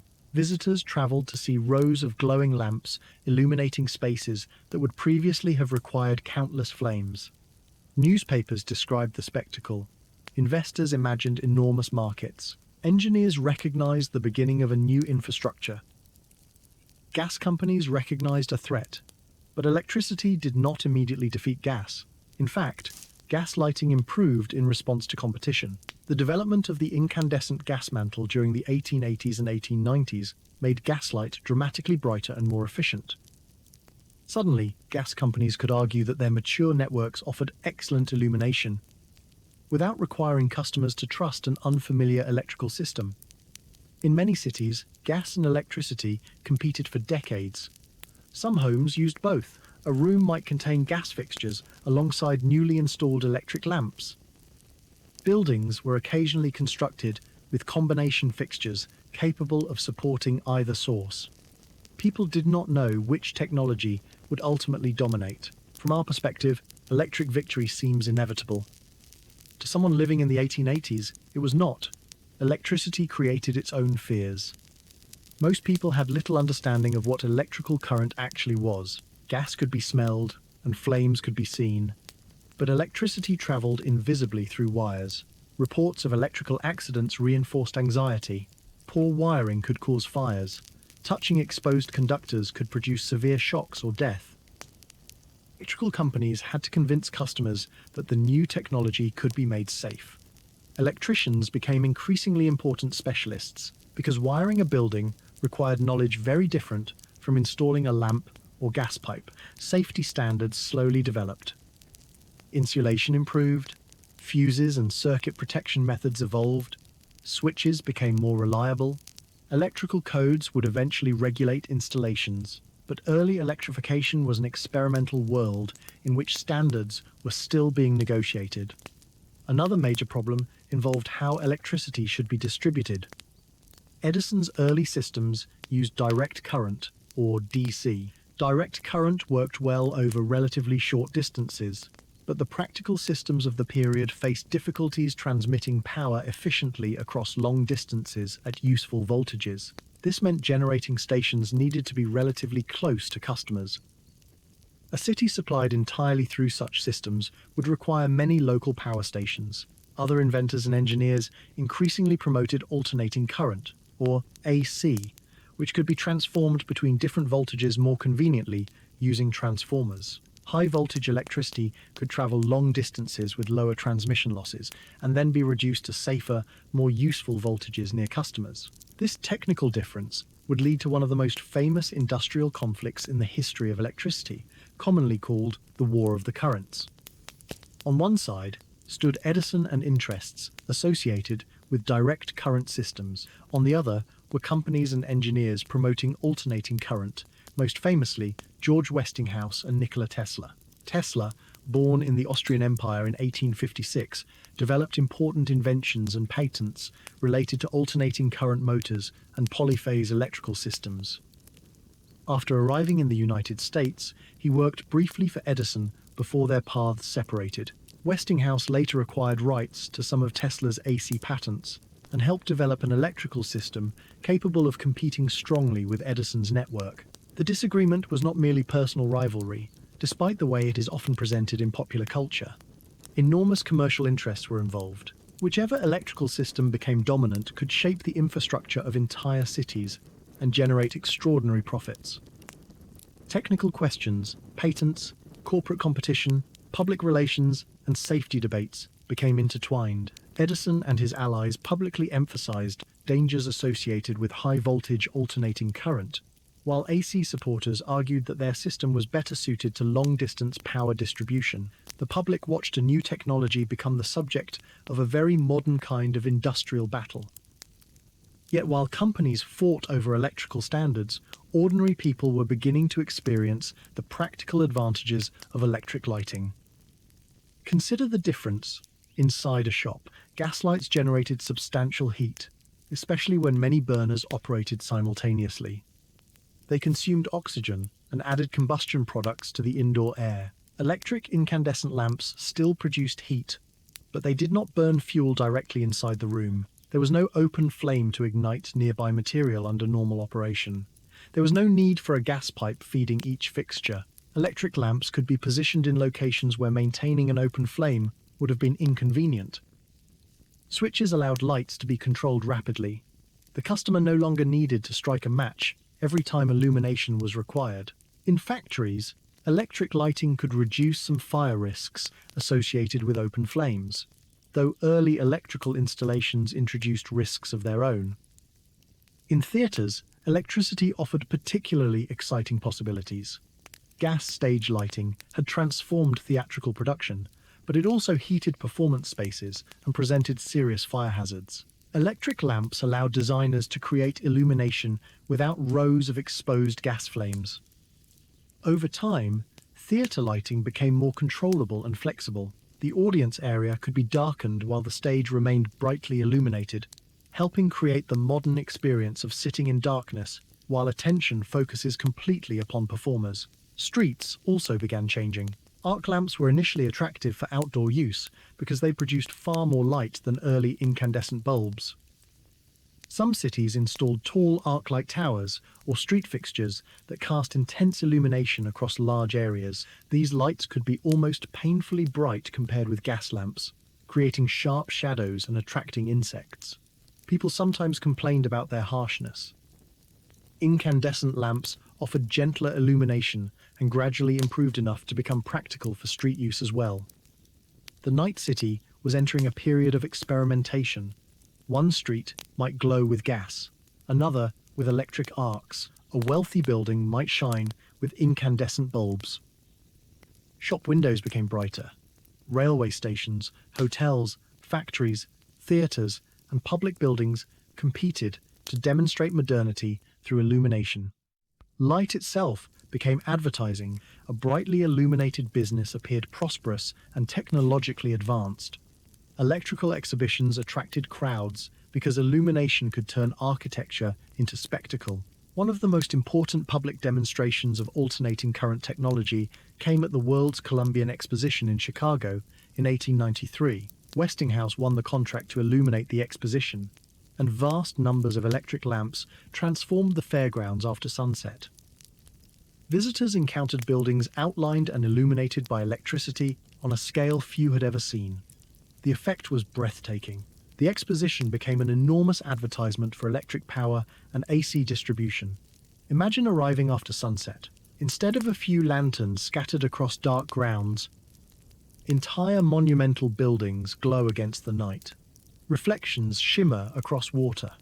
Thousands upon thousands of lights create an environment that seems to belong to the future. For people whose homes might still rely upon gas or kerosene, the fair demonstrated what an electrically illuminated world could become. Another decisive demonstration came from Niagara Falls. The enormous energy of falling water had attracted engineers interested in hydroelectric generation. During the 1890s, systems associated with Westinghouse, Tesla's polyphase AC technology, and other engineers helped transmit electricity generated at Niagara to customers, including the city of Buffalo, many kilometers away. This showed that large-scale electricity did not need to be generated beside every customer. Power could be produced where energy was available and transmitted over distance. The implications extended far beyond lighting. Electricity could drive motors, power industrial equipment, operate streetcars, and eventually supply countless appliances. Artificial light had helped create demand for electrical infrastructure. But once the wires existed, electricity could transform almost everything else. This is an important turning point in our story. Humans had originally pursued electricity partly because they wanted a better lamp, but electrical networks became far more than lighting systems. Once a building had electrical service, new inventions could use the same supply. Fans, irons, heaters, refrigerators, radios, washing machines, televisions, computers, and eventually chargers for devices unimaginable to 19th-century engineers would all depend upon the infrastructure first, justified partly by electric illumination. The light bulb became a doorway through which electricity entered ordinary life. Yet during the 1890s, electric lighting remained far from universal. Rural communities could wait decades for electrical service. Poor urban households might continue relying upon kerosene or gas because installation costs remained too high. Even within electrified cities, adoption happened unevenly. A wealthy hotel might display hundreds of electric lamps, while families only a few streets away still trimmed oil lamp wicks each evening. Technological revolutions rarely arrive everywhere simultaneously. They spread according to wealth, geography, infrastructure, politics, and demand. Kerosene remained particularly important during this transitional period. The development of the petroleum industry during the 19th century made refined kerosene a widely used lamp fuel in many parts of the world. Kerosene lamps could provide better illumination than many older oil lamps and became common in homes without gas or electrical connections. Millions of people continued using them well into the 20th century. And in regions without reliable electricity, kerosene lighting remains part of life even today. Again, the history of illumination is not a neat staircase in which each technology disappears when the next one arrives. Fire, candles, oil, gas, kerosene, arc lamps, incandescent bulbs, fluorescent lamps, and LEDs overlap across time. Some candles made today exist beside smartphone flashlights and LED ceiling fixtures. Ancient and modern lighting technologies can share the same room. Meanwhile, engineers continued improving the incandescent bulb itself. Early carbon filaments worked, but they were relatively inefficient. Most electrical energy entering an incandescent lamp became heat rather than visible light, a fundamental characteristic that would remain a weakness throughout the technology's history. Researchers searched for materials capable of operating at higher temperatures and producing more light. Metals seemed promising, but finding one with the correct combination of high melting point, durability, manufacturability, and electrical properties was difficult. One material eventually became especially important: tungsten. Tungsten has an extraordinarily high melting point, allowing a filament to operate at temperatures that would destroy many other metals. During the early 20th century, Practical tungsten filament lamps were developed through the work of several researchers and companies. Figures including Sandor Just and Franjo Hahnemann patented tungsten lamp developments in Europe, while William David Coolidge at General Electric developed a process for producing ductile tungsten wire that could be manufactured reliably into filaments. These advances made incandescent lamps brighter, longer lasting, and more efficient than earlier carbon filament designs. Bulbs also changed internally. Early incandescent lamps relied heavily upon creating a vacuum so that hot filaments would not react rapidly with oxygen. Later lamps could be filled with inert gases, such as argon, which helped reduce filament evaporation and allowed improved performance. Filaments were coiled to increase efficiency and fit greater lengths of wire into compact spaces. Glass manufacture became increasingly standardized. Bases and sockets developed common forms. What had once been a delicate experimental object became a mass-produced commodity. This transformation is easy to underestimate. When electric bulbs first appeared, they were technological wonders. Within a few decades, people bought replacements casually from shops. The extraordinary became ordinary. A burned-out bulb was no longer a scientific failure. It was a minor household inconvenience. Factories manufactured enormous numbers of nearly identical lamps. Electrical utilities expanded their networks. Wiring entered new buildings as a standard feature rather than an exotic upgrade. Architects began designing spaces under the assumption that artificial electric light would be available. This changed buildings themselves. Before powerful artificial illumination, windows played a critical role in providing usable indoor light. Workspaces needed access to daylight. Building depth could be constrained by how far sunlight penetrated. Electric lighting allowed enormous interior spaces to function far from windows. Factories could spread across large floors. Offices could occupy deeper buildings. Underground spaces could operate continuously. Department stores could create vast shopping areas illuminated independently of weather or time of day. Human architecture was becoming detached from the sun. Work schedules changed with it. A factory no longer needed to slow because winter daylight disappeared at 4 in the afternoon. An office could remain active late into the evening. Students could study after sunset more easily. Families could read, sew, play games, or socialize beneath brighter and safer light. Newspapers and books became easier to consume at night. Electric illumination expanded opportunities for education and entertainment. But once again, it also allowed employers and institutions to extend activity farther into hours previously reserved for darkness.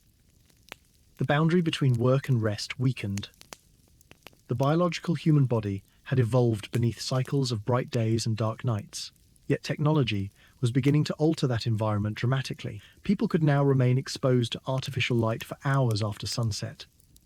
At the time, few understood how deeply lighting would eventually affect sleep schedules, circadian rhythms, and patterns of modern life. The immediate experience was mostly liberation. Night was becoming usable. Imagine an ordinary family receiving electric service for the first time around the beginning of the 20th century. Workers have installed wiring through the house. Strange switches appear on walls. Bulbs hang from fixtures. Perhaps the family has heard stories about electrical shocks and approaches the system cautiously. Evening arrives. For generations, their family has lit candles or kerosene lamps at this moment. Someone reaches toward the new switch. Click. The room fills with steady light. No flame flickers. No smell of kerosene spreads through the air. No wick needs trimming. The bulb can remain above everyone, illuminating the entire table, more evenly than a small lamp. A child may stare directly at it until an adult tells them to stop. Someone switches it off. Darkness. On again. Light. The ability to control illumination instantly seems almost playful. Perhaps they repeat it several times, simply because they can. For us, a light switch is one of the least interesting objects in a house.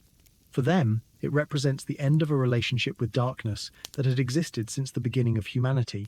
Yet electricity had still reached only part of the world. Beyond the electrified city, countless communities continued their evenings much as people had for centuries. Kerosene lamps burned in farmhouses, candles remained beside beds, oil lamps illuminated villages. In many places, sunsets still dictated the shape of life. The 20th century would therefore become not merely the age of improving electric lamps, but the age of spreading electricity itself. Governments, private companies, cooperatives, engineers, and communities would build generating stations and transmission networks across entire countries. Rural electrification programs would bring wires to farms and isolated settlements. Hydroelectric dams would convert rivers into electrical power. Coal-fired stations would grow enormous. Later, nuclear power, natural gas, wind, solar, and other energy sources would feed grids whose original customers had once wanted little more than a reliable electric lamp. And as electricity spread, inventors would begin asking a new question. Incandescent bulbs worked, but they wasted enormous amounts of energy as heat. Was it really necessary to make something extremely hot simply to produce light? Scientists knew that gases could emit light when electrically excited. Fluorescent materials could absorb one form of radiation and release visible light. Neon tubes could glow brilliant colors. Entirely new approaches to illumination were becoming possible. The incandescent bulb had won the first great battle against darkness, but it would not remain the final form of electric light. The next generation of lamps would illuminate factories and offices with long glowing tubes, fill city streets with strange colors, transform advertising into luminous art, and eventually lead toward tiny semiconductor devices capable of producing more light from far less electricity. Humanity had spent hundreds of thousands of years improving fire. Now, within little more than a century, the evolution of artificial light was about to accelerate faster than ever before. By the opening decades of the 20th century, electric light had crossed an important boundary. It was no longer merely an astonishing invention demonstrated at exhibitions, installed inside wealthy hotels, or displayed proudly by businesses eager to appear modern. In many growing cities, electric illumination was becoming part of ordinary life. And as more generating stations appeared, transmission systems expanded, and the price of electrical service gradually became more accessible. Millions of people began experiencing something that earlier generations could hardly have imagined. Darkness was becoming optional. For most of human history, sunset had been an unavoidable event around which daily life needed to organize itself. People could challenge darkness with fire, candles, oil lamps, kerosene, or gas. But every hour of artificial illumination required visible effort and fuel. Someone needed to collect wood, purchase oil, trim a wick, replace a candle, clean a lamp, or ignite a gas burner. Electric light gradually removed much of this ritual. A person could enter a dark room, operate a switch, and receive light almost instantly. That simple action represented the end of an extraordinarily long chain stretching back toward prehistoric campfires. Yet the transformation did not occur everywhere at the same speed. Large cities generally received electrical infrastructure before remote villages and farms. Wealthy districts could be wired, while poorer neighborhoods remained dependent upon older technologies. Some countries electrified rapidly, while others required much longer. Even within the United States, where electrical development was progressing quickly, many rural households remained without electricity decades after urban residents had begun treating it as ordinary. The early 20th century, a traveler could leave an electrically illuminated city by train and arrive several hours later in a farming community, where the evening still depended upon kerosene lamps. The two places existed within the same year, but almost different technological eras. This uneven transition is important because historical change rarely happens as neatly as timelines suggest. We might write that the electric light bulb became practical around the end of the 19th century, but that does not mean the entire world suddenly stopped using flame. Candles remained, kerosene lamps remained, gas remained. In many places they continued for generations, and some remain useful today. What changed was that electricity offered a path toward artificial light that could eventually become dramatically more convenient, scalable, and powerful than anything based upon individual flames. As electric networks expanded through cities, engineers faced an enormous challenge. Electricity needed to be generated continuously according to demand, transmitted through wires, distributed safely through neighborhoods, and delivered at voltages appropriate for customers. Power stations became some of the most important new buildings of the industrial age. Inside them, enormous generators converted mechanical motion into electrical energy. Steam engines and later steam turbines could drive generators using energy released from burning coal. Hydroelectric plants used falling or flowing water. Different regions developed different combinations according to available resources and technology. The lamp inside someone's bedroom was therefore connected invisibly to machinery that might be kilometers away. Imagine the contrast with a candle. A candle contains everything required to create its own light. Wax or tallow provides fuel. The wick controls combustion. Strike a flame, and the process happens directly in front of you. An electric bulb contains no local energy supply. It depends upon a system. Somewhere, energy must be converted into electricity. That electricity travels through transmission and distribution infrastructure, enters the building, passes through wiring and the lamp, and finally becomes light and heat. The room appears simpler, while the civilization behind it becomes more complex. The better lighting technology became for the individual user, the larger the invisible network supporting it grew. Cities quickly discovered that electrical infrastructure could serve far more than lamps. Electric motors powered machinery. Streetcars moved through urban areas. Elevators helped make taller buildings practical. Eventually, appliances entered homes. But lighting often provided one of the first reasons people wanted an electrical connection. A family might initially wire a house primarily for bulbs and only later purchase other electrical devices. Once the wires existed, the possibilities multiplied. The light bulb was therefore not simply another household invention, it became an ambassador for electricity itself. Perhaps nowhere was this transformation more visible than on city streets. During the 19th century, gaslight had already made urban nights brighter than anything previous generations knew. Electric illumination pushed the change much farther. Arc lamps could flood large areas with intense light, while improving incandescent lamps allowed streets, storefronts, stations, bridges, and public buildings to glow more evenly. Electric signs began appearing. Hotels and theaters used elaborate lighting to attract attention. Department stores illuminated large display windows after sunset, transforming shopping streets into nighttime spectacles. Businesses realized that light could do more than help people see. It could make them look. A brightly illuminated building attracted the eye from a distance. Electricity became part of advertising. This led toward one of the most visually distinctive lighting technologies of the 20th century, the neon sign. Scientists had spent decades studying electrical discharges through gases inside sealed tubes. When sufficient electrical voltage passes through certain gases at low pressure, the gas emits characteristic light. Neon produces a strong reddish-orange glow, while other gases and combinations of phosphors and colored glass can produce different colors. The French engineer and inventor Georges Claude became especially important in commercializing neon lighting during the early 20th century. Claude demonstrated neon lamps publicly in Paris around 1910, and neon signs soon became commercially attractive. By the 1920s and 1930s, glowing tubes were transforming city advertising.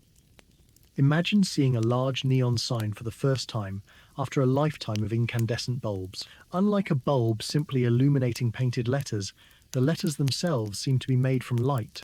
Lines of brilliant color float against the darkness. Curved glass tubes allow words, symbols, and images to glow. Rain on pavement reflects the colors. Shop windows and theater entrances become luminous landmarks. In cities such as Paris, New York, Los Angeles, London, Shanghai, Tokyo, and many others, electric advertising helped create an entirely new nighttime visual culture. Darkness was no longer simply being removed, it was becoming a background against which light could create art, identity, and commercial spectacle. Meanwhile, another electrical lighting technology was developing that would become enormously important inside workplaces: the fluorescent lamp. Incandescent lamps produced light by heating a filament until it glowed, which meant much of the electrical energy became heat rather than visible illumination. Fluorescent lighting used a very different process. An electrical discharge through low-pressure mercury vapor produced ultraviolet radiation, which then interacted with a phosphor coating on the inside of a tube, causing that coating to emit visible light. The underlying physics had been investigated through earlier experiments, with gas discharge tubes and fluorescence, and several inventors contributed to the development of practical systems. By the late 1930s, commercially practical fluorescent lamps were entering the market in the United States and elsewhere. Their advantages were immediately attractive for large indoor spaces. Fluorescent lamps could produce considerably more visible light per unit of electricity than conventional incandescent bulbs, and generally lasted longer. Long tubes could illuminate offices, factories, schools, shops, hospitals, and public buildings relatively evenly. Their appearance became one of the defining visual features of 20th century institutional life. Imagine walking into a large factory before widespread fluorescent lighting. Numerous incandescent lamps hang above the workspace, each producing a pool of warm light while releasing substantial heat. Replace them with rows of fluorescent tubes and the character of the room changes. Light spreads more broadly, shadows become softer. Electricity consumption for the same amount of illumination can fall. The ceiling itself seems brighter. Workers can see across larger areas. The atmosphere may feel less intimate, but more functional.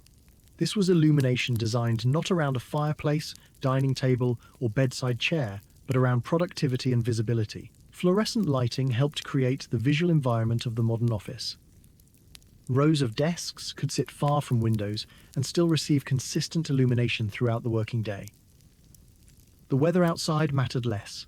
Winter sunset mattered less. Buildings could become deeper and larger. Basements and interior rooms could function almost exactly like spaces beside windows. Once again, architecture moved farther away from dependence upon natural daylight. Yet, this convenience carried consequences that were only gradually appreciated. Humans evolved under a strong daily contrast between bright daylight and comparatively dark nights. Electric lighting weakened that contrast. Workers could spend daylight hours inside relatively dim buildings and then spend evenings beneath artificial illumination. Sleep schedules shifted later.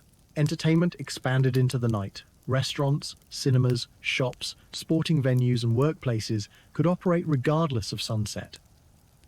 The concept of a city that never sleeps became technologically possible because the city no longer needed darkness to mean inactivity. Before artificial illumination, humans could certainly remain awake at night, and historical sleep patterns were more varied than simplistic stories sometimes suggest. But electric lighting made staying awake easier, cheaper, safer, and socially normal on an unprecedented scale. By the middle of the 20th century, millions of people could work an entire night shift beneath electric light. Hospitals operated continuously. Factories ran 24 hours. Transportation systems functioned after midnight. Newspapers were printed overnight. Warehouses remained active. Airports eventually became illuminated landscapes where aircraft could arrive and depart long after sunset. Light was no longer simply extending the evening. It was helping create a society capable of continuous operation. Rural electrification produced perhaps an even more dramatic emotional change because communities receiving electricity later could compare it directly with older ways of life. In the United States, for example, the Rural Electrification Administration, established during the 1930s, helped accelerate the spread of electricity into rural areas, where private utilities had often considered service insufficiently profitable. Rural electric cooperatives and other programs brought power lines across enormous distances. Similar electrification efforts occurred in many countries through different political and economic systems. Imagine a farmhouse that has relied upon kerosene lamps for generations. Evening arrives. The family fills lamps, cleans chimneys, trims wicks, and accepts that certain rooms will remain dark. Kerosene produces smell and smoke. Carrying a lamp means carrying a flame. Children are warned not to knock it over. Then, electrical service reaches the farm. Wires are installed. Bulbs appear overhead. The first evening, someone flips a switch, and the kitchen fills with steady light. Suddenly, the entire table is visible. The corners of the room are visible. Someone can walk into another room and illuminate it independently. A barn can have electric lights. Outdoor work becomes easier after sunset. But the change extends beyond illumination almost immediately. Electric pumps can move water. Refrigerators can preserve food. Radios can connect the household to distant events and entertainment. Washing machines can reduce labor. Motors can power equipment. The arrival of electric light signals the arrival of an entirely different household infrastructure. Yet despite all these developments, the incandescent bulb remained one of the most familiar symbols of electricity. Its shape became so culturally powerful that a glowing bulb eventually became a visual symbol for an idea itself. When a cartoon character suddenly understands something, a light bulb appears above their head. This metaphor would have made little sense before electric illumination. Why did the bulb become associated with ideas? Perhaps because light had long symbolized knowledge and understanding, while the electric bulb represented sudden illumination controlled almost instantly. Darkness becomes light in a fraction of a second. Just as confusion can become understanding, an object invented to illuminate rooms became an image for illuminating the mind. The incandescent bulb also became astonishingly cheap. Mass production allowed millions and eventually billions of bulbs to be manufactured. Standardized sockets meant consumers did not need to understand the technology inside. When a filament failed, they simply unscrewed the bulb and installed another. Compare this with the earliest experimental lamps that required teams of skilled inventors, specialized vacuum equipment, hand-prepared filaments, and laboratory power sources. Within a few generations, the descendant of those experiments could be purchased casually alongside groceries and household supplies. Technological maturity often looks like boredom. A device has truly transformed society when people stop thinking about how remarkable it is. By the middle of the 20th century, many children growing up in electrified regions had never experienced a home without electric light. They could hear grandparents describe kerosene lamps, gas fixtures, or lamplighters as pieces of an older world. The transition that had amazed one generation became invisible to the next, but incandescent lamps had a fundamental weakness that engineers never completely eliminated. They were inefficient. The filament needed to become extremely hot to emit useful visible light. A large portion of the energy left the lamp as heat rather than visible illumination.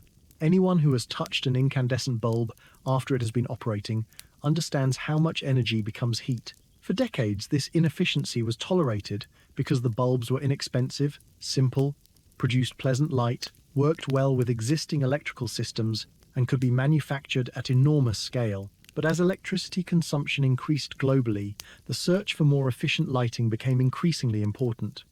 Fluorescent lamps offered one answer, especially in commercial and institutional settings. Smaller compact fluorescent lamps, or CFLs, later attempted to bring fluorescent efficiency into sockets traditionally occupied by incandescent bulbs. These became particularly common during the late 20th and early 21st centuries. Fluorescent could use substantially less electricity than an incandescent lamp, producing similar visible light, and could last considerably longer. Yet consumers often complained about disadvantages. Some lamps took time to reach full brightness. Color quality varied. Certain designs performed poorly with dimmers, and the presence of small quantities of mercury required appropriate disposal and recycling practices. The ideal replacement had still not arrived. Meanwhile, scientists were exploring something far smaller than a fluorescent tube or glowing tungsten filament: the behavior of electrons inside semiconductor materials. Semiconductors already sat at the center of the emerging electronics revolution. Transistors were replacing bulky vacuum tubes. Radios became smaller. Computers were beginning a transformation that would eventually place enormous computing power inside ordinary pockets. But certain semiconductor devices possessed another remarkable property. When electrons and holes recombined across particular semiconductor junctions, energy could be released as photons. In other words, electricity could produce light directly within a tiny, solid-state device. This was electroluminescence, and it would eventually give humanity the light-emitting diode, better known as the LED. Early observations and experiments related to electroluminescence occurred during the first half of the 20th century, but practical visible LEDs emerged later. In 1962, engineer Nick Holonyak Jr., working at General Electric, demonstrated a practical, visible spectrum LED, producing red light. Other researchers and organizations contributed to LED development before and after this milestone, And early LEDs were nothing like modern household bulbs. They were small, relatively dim, and available in limited colors. Their first major uses were not illuminating rooms. They appeared as indicator lights on electronic equipment, calculators, displays, and other devices. A tiny red dot could tell you that a machine was powered on. Numbers on an electronic display could glow. Compared with a household incandescent bulb, the LED seemed almost insignificant, yet it possessed extraordinary advantages. LEDs could be efficient, durable, compact, fast-switching, and long-lasting. They produced light without heating a filament to thousands of degrees. The challenge was color and brightness. Red LEDs became practical relatively early. Green and other colors followed, but creating an efficient blue LED proved extraordinarily difficult. This mattered because blue light was a key step toward practical white LED illumination. If efficient blue light could excite phosphors that emitted broader wavelengths, or if different colored LEDs could be combined, solid-state devices might eventually produce white light suitable for ordinary rooms. For years, researchers struggled with semiconductor materials capable of producing efficient blue emission. The breakthrough came through work on gallium nitride-based semiconductors, especially during the late 20th century. Japanese researchers Isamu Akasaki, Hiroshi Amano, and Shuji Nakamura made crucial contributions to efficient blue LEDs, work later recognized with the 2014 Nobel Prize in Physics. During the 1990s, bright blue LEDs became practical, opening the path toward high-quality white LED lighting. This was one of the most important developments in illumination since the incandescent bulb. White LEDs could provide large amounts of light while using far less electricity than incandescent lamps and lasting dramatically longer. They could be made in many shapes. Their brightness could be controlled electronically. Their color temperature could be adjusted. They could be integrated into tiny devices, enormous screens, vehicle headlights, streetlights, architectural systems, and household bulbs. Suddenly, the little indicator light had become capable of illuminating cities. The efficiency difference was remarkable.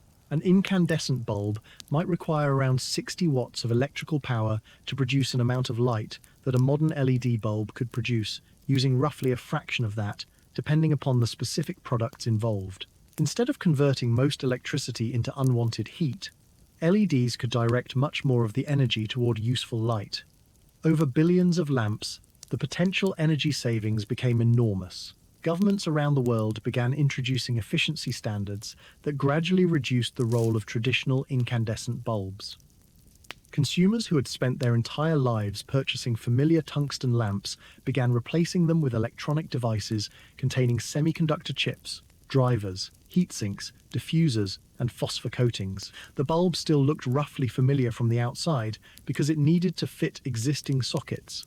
But internally, it belonged to an entirely different technological family. Edison or Swan would recognize the purpose immediately, but might be astonished by the method. Their lamps created light by heating a physical filament until it glowed. An LED lamp creates light through quantum processes inside semiconductor materials. The history of artificial light had moved from controlling fire to controlling electrons. Yet LEDs changed more than efficiency. Because semiconductor light sources could be controlled digitally, illumination became programmable. A modern lamp could change brightness automatically according to time of day. It could change color, could respond to movement. It could connect to a phone or computer network. Streetlights could dim when roads were empty and brighten when pedestrians approached. Buildings could adjust illumination according to available daylight. Cars could use arrays of LEDs to shape headlight beams dynamically. Screens could contain millions of tiny light-producing or light-controlling elements. The boundary between lighting and electronics began disappearing. Humans were no longer merely turning light on and off. We were designing its behavior. And this brought us strangely close to a dream that would have seemed impossible beside the prehistoric campfire. Early humans had one source of artificial light, whose brightness, color, and direction changed unpredictably as wood burned. Modern humans could specify the brightness of a lamp numerically. Select a color from millions of possibilities, schedule it to activate at a particular minute, control it from another country through the internet, and power it partly from sunlight captured during the day. The technological distance between those two worlds is almost impossible to comprehend, yet the basic human desire connecting them is exactly the same. Someone looks into darkness and wants to see. But our success created a new problem that no prehistoric person could have imagined. Perhaps we had become too good at making light. By the late 20th and early 21st centuries, large regions of Earth no longer became truly dark at night. Cities sent enormous quantities of artificial light upward into the atmosphere. Roads, car parks, stadiums, buildings, advertising signs, homes, factories, airports, and industrial facilities remained illuminated.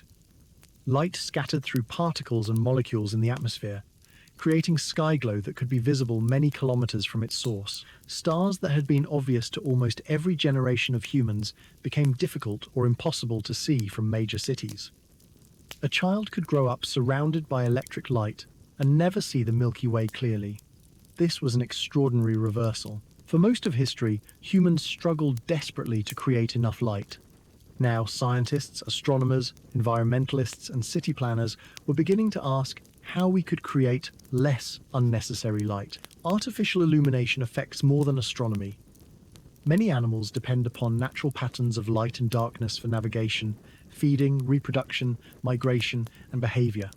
Artificial lights can attract and disorient insects. Migrating birds can become confused by illuminated buildings. Sea turtle hatchlings that naturally orient toward brighter horizons over the ocean can be affected by coastal lighting. Human sleep can also be influenced by exposure to light, particularly when bright or short wavelength rich light occurs during biological night. The same technology that freed human schedules from sunset can interfere with signals our bodies use to regulate sleep and wakefulness. This does not mean electric light is harmful by nature. It means that after spending thousands of years learning how to create more light, humanity entered a new stage of the story, learning when not to use it. Engineers began designing fixtures that direct illumination downward instead of wasting it into the sky. Cities experimented with dimming systems. Warmer-colored streetlights could be considered where appropriate. Motion sensors could ensure lamps operated strongly only when needed.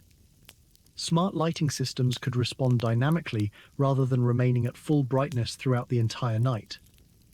Efficiency alone was no longer enough. A very efficient lamp still wastes energy and affects the environment if it illuminates somewhere that does not need illumination. The ancient lesson returned in a modern form. More is not always better. And perhaps there is something beautifully circular about this. Our ancestors gathered around small fires because light was precious. They used only what they could produce. Modern civilization reached the opposite extreme, where light became so inexpensive that we sometimes illuminated empty rooms, unused roads, vacant offices, and the sky itself without thinking. The technological challenge had changed completely, but the deeper question remained one of balance. How much light do we actually need? Tonight, wherever you are listening, there may be dozens or hundreds of artificial lights somewhere around you. Perhaps a ceiling lamp is glowing. Perhaps only the screen of a phone or computer remains visible. Outside, streetlights may illuminate the road. Tiny LEDs may glow from chargers, routers, televisions, clocks, smoke alarms, or other devices. Most of them are so ordinary that you barely notice them. Yet every one belongs to an extraordinary history. Behind the smallest LED indicator lies the campfire, the torch, the prehistoric stone lamp, the Egyptian oil lamp, the Roman ceramic lamp, the medieval candle, the city lamplighter, the gasworks, Humphrey Davy's electrical arc, Joseph Swan's experiments, Edison's Menlo Park laboratory, the Pearl Street generating station, the struggle between electrical systems, the tungsten filament, fluorescent tubes, semiconductor laboratories, and the long, difficult development of blue LEDs. Hundreds of thousands of years of human experimentation sit quietly behind a single switch. And perhaps the strangest part is that the journey is still not finished. Researchers continue developing new forms of lighting, from increasingly sophisticated LEDs to OLEDs, lasers, advanced materials, adaptive illumination, and systems designed around human biological rhythms. Buildings may increasingly use daylight intelligently instead of simply overpowering it.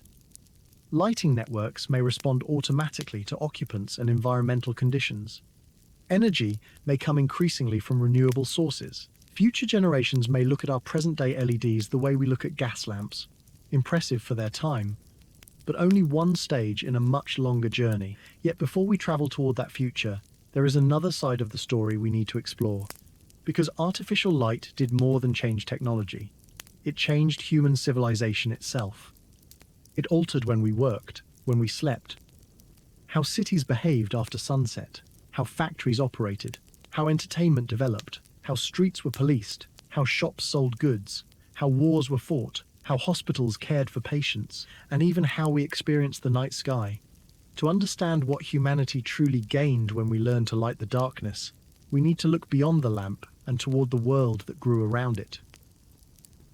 By the time electric lighting became increasingly common across the 20th century, humanity had achieved something that would have seemed almost supernatural to the people who first carried burning branches through prehistoric darkness. We had gained the ability to create bright, reliable light almost anywhere and at almost any time.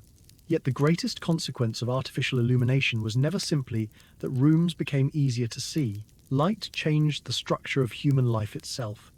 It changed when people could work, when they could travel, when they could shop, when they could study, when they could socialize, and eventually, even when they expected themselves to sleep.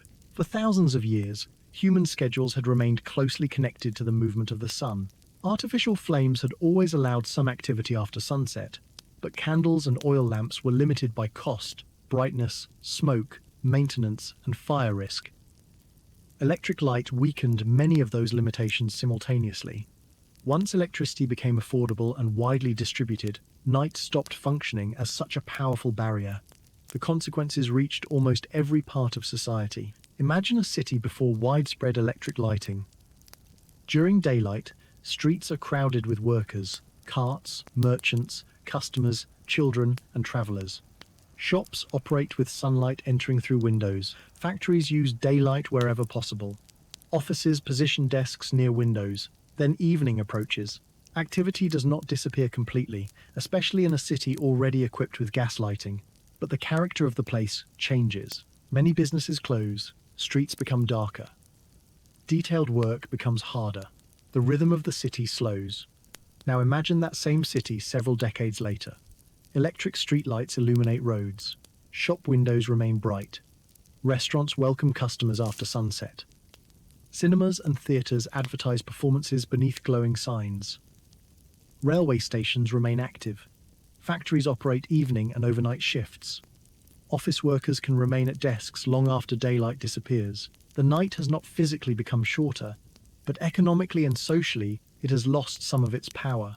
One of the clearest transformations occurred in industrial work. Factories had already used gas lighting to extend production, but electricity made large-scale indoor illumination cleaner and more practical in many settings. Electric motors and electric lamps together helped create workplaces increasingly independent of natural daylight. A factory could operate around the clock if management desired, and workers were available. The 24-hour industrial day became technically easier. This mattered especially for expensive machinery. If a factory owner had invested enormous amounts of money in equipment, allowing those machines to sit idle every night represented lost productive capacity. Artificial light helped make multiple shifts possible. One group of workers could leave while another arrived. Midnight no longer meant the factory itself needed to sleep. Steelworks, mines, textile factories, manufacturing plants, docks, railways, and countless other industries increasingly operated beyond traditional daylight hours. For some workers, this created employment opportunities and schedules that might suit particular circumstances. For others, it meant exhausting night shifts and disruption of ordinary social and biological rhythms. Artificial light had provided the possibility of continuous production, but it had not answered whether continuous production was good for the people performing it. Hospitals were another environment transformed by reliable illumination. Medical care obviously existed at night, long before electricity. Physicians, Midwives, nurses, and families had always used candles, lamps, and other flames during emergencies. But bright electric lighting dramatically improved the ability to perform detailed medical tasks regardless of time. Operating rooms could be illuminated more effectively. Doctors could examine patients more easily during nighttime emergencies. Nurses could move through wards without depending upon portable flames. Hospitals could function continuously with lighting designed specifically for different spaces. Modern medicine's 24-hour environment became easier to sustain because darkness no longer limited visibility. Transportation changed just as profoundly. For most of history, traveling after sunset carried additional difficulty. Roads became hard to see. Obstacles disappeared into darkness. Horses and vehicles required lanterns. Ships needed navigation lights, but could illuminate only limited areas. Railways created particular challenges because trains could travel quickly through darkness, requiring signals and lighting systems that remained visible at night. Electricity improved railway stations, signals, yards, and eventually train interiors. Streetcars and underground railways relied upon electric lighting as part of their infrastructure. The development of automobiles created an even greater demand for powerful portable illumination. Early cars used lamps based on oil, acetylene gas, and other technologies before electric headlights became dominant. Once electrical systems became standard in automobiles, headlights improved dramatically. Suddenly, the vehicle carried its own powerful source of artificial daylight into the road ahead. Night driving became increasingly practical. Roads themselves gained streetlights, reflective signs, illuminated intersections, and traffic signals. The nighttime landscape became designed around movement rather than rest. Aviation pushed this transformation even further. An aircraft traveling at night needed pilots to read instruments, identify runways, navigate, and avoid obstacles. Airports therefore became some of the most intensely illuminated landscapes in the modern world. Runway edge lights, approach lighting systems, navigation beacons, taxiway lights, illuminated signs, and aircraft lights created a visual language designed specifically for darkness. Humans had once waited for sunrise before beginning difficult journeys. Now machines crossed oceans through the night, while cities glowed far beneath them. Artificial light also changed commerce. Before strong nighttime illumination, shopkeepers depended heavily upon daylight and relatively modest lamps. Electric lighting allowed stores to remain open later, while presenting products beneath bright, carefully controlled illumination. The illuminated shop window became a form of advertisement, even after the business itself had closed. A pedestrian walking at night could see clothing, jewelry, books, furniture, food, and other goods displayed behind glass. Department stores used increasingly elaborate lighting to create attractive interiors. Products could be highlighted individually. Mirrors and polished surfaces multiplied brightness. Shopping became an evening activity. This may seem ordinary today, but it represented another way electric light reorganized time. People who worked during daylight could spend money after sunset. Businesses gained additional commercial hours. Entertainment expanded for similar reasons. Theaters had used artificial lighting for centuries, but electricity improved safety and control. Then, cinema arrived. Film projection itself depended upon powerful light passing through moving images and projecting them onto a screen. Movie theaters became spaces where artificial darkness and artificial light were deliberately combined. Audiences entered brightly illuminated lobbies, found their seats, and then watched the room become dark, while a controlled beam of light created another world upon the screen. Later, television brought glowing images directly into homes. Eventually, computer monitors, smartphones, tablets, and countless displays would place electrically produced light directly in front of human eyes for hours every day. Artificial illumination had moved from lighting objects around us to becoming the object we looked at.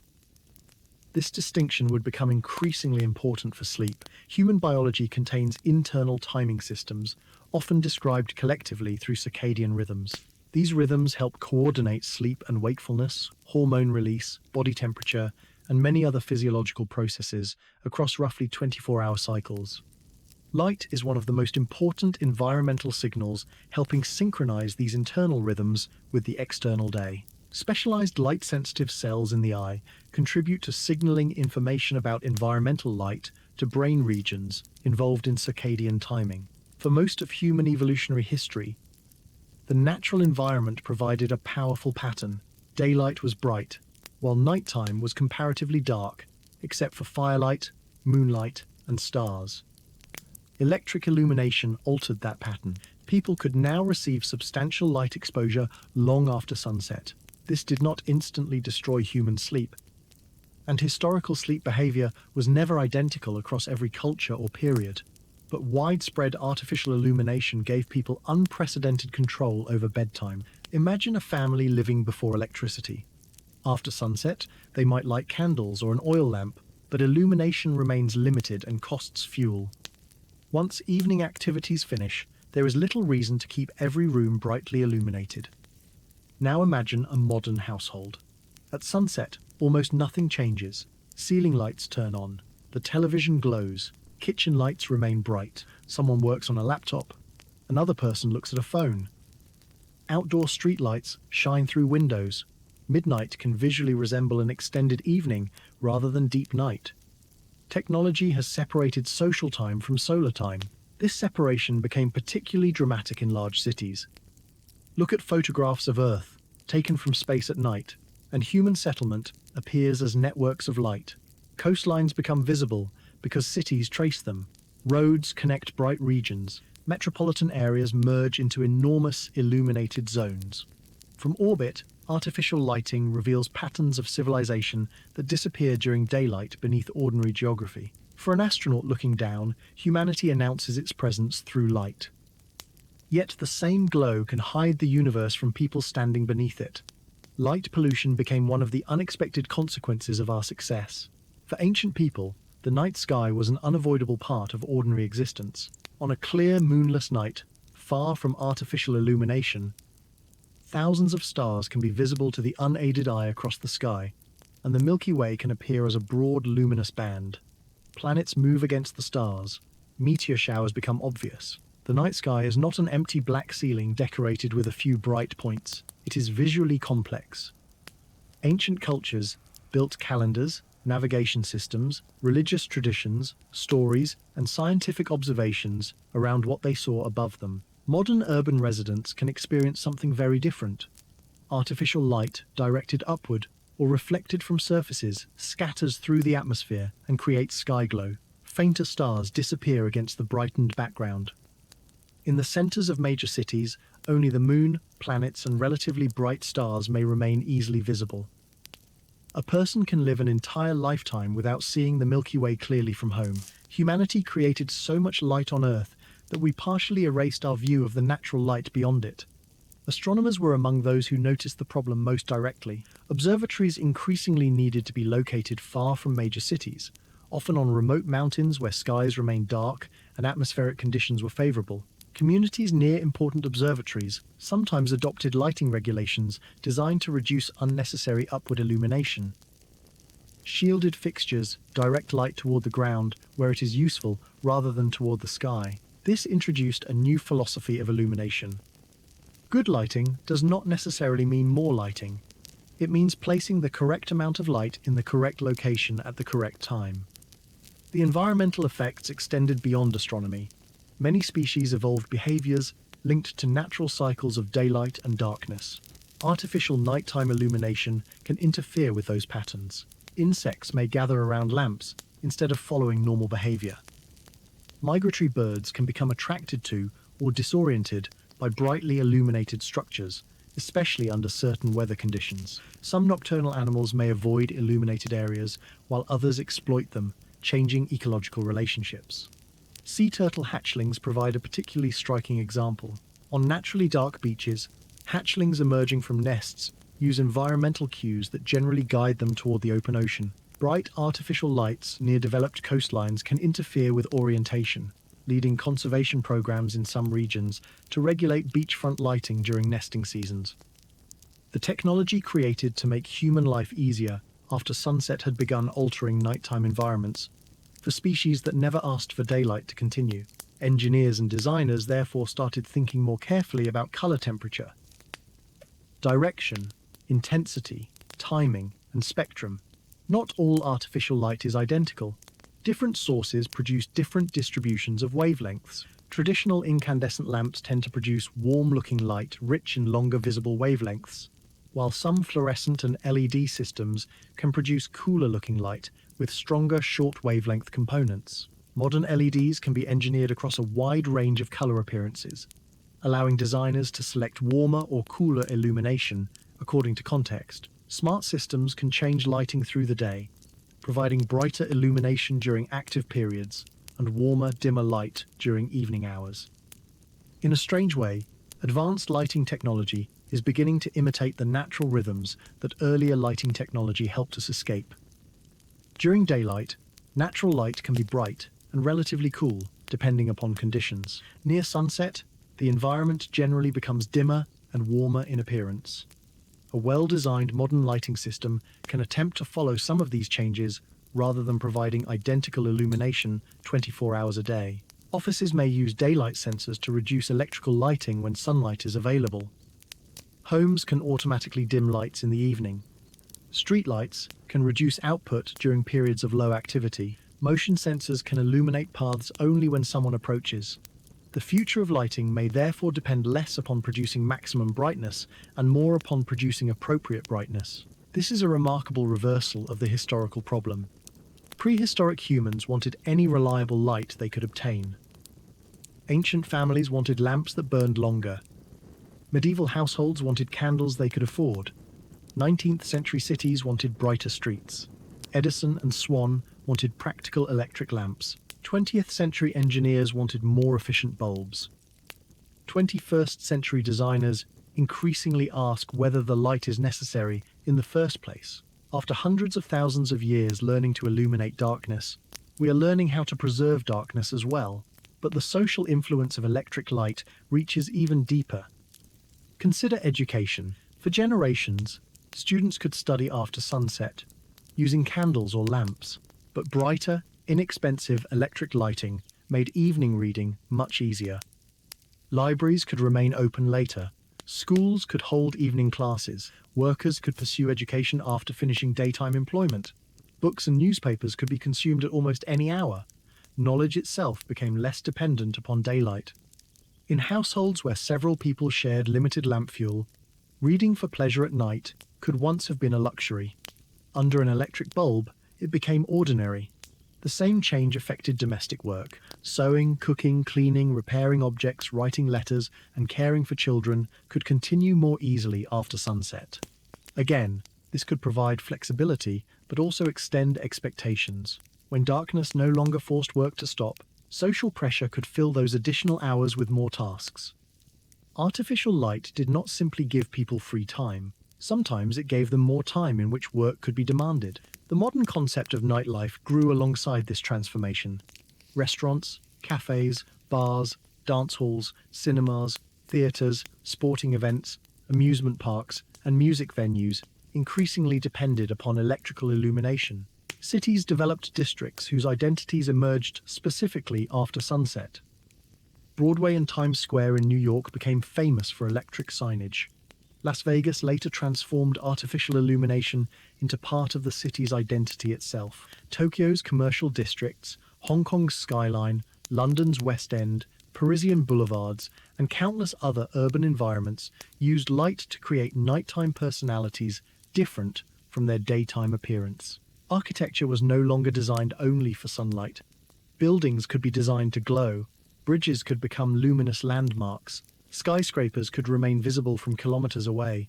Entire skylines became compositions of artificial light. The ability to illuminate enormous outdoor spaces also changed sport.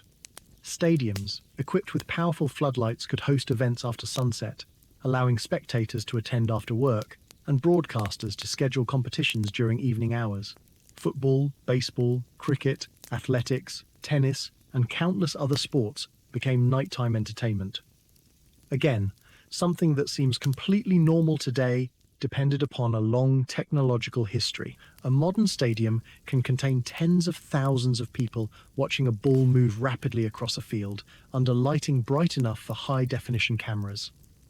A Roman oil lamp would barely illuminate the hands holding it. Both exist within the same human story of trying to see after sunset. War, unfortunately, also changed with illumination.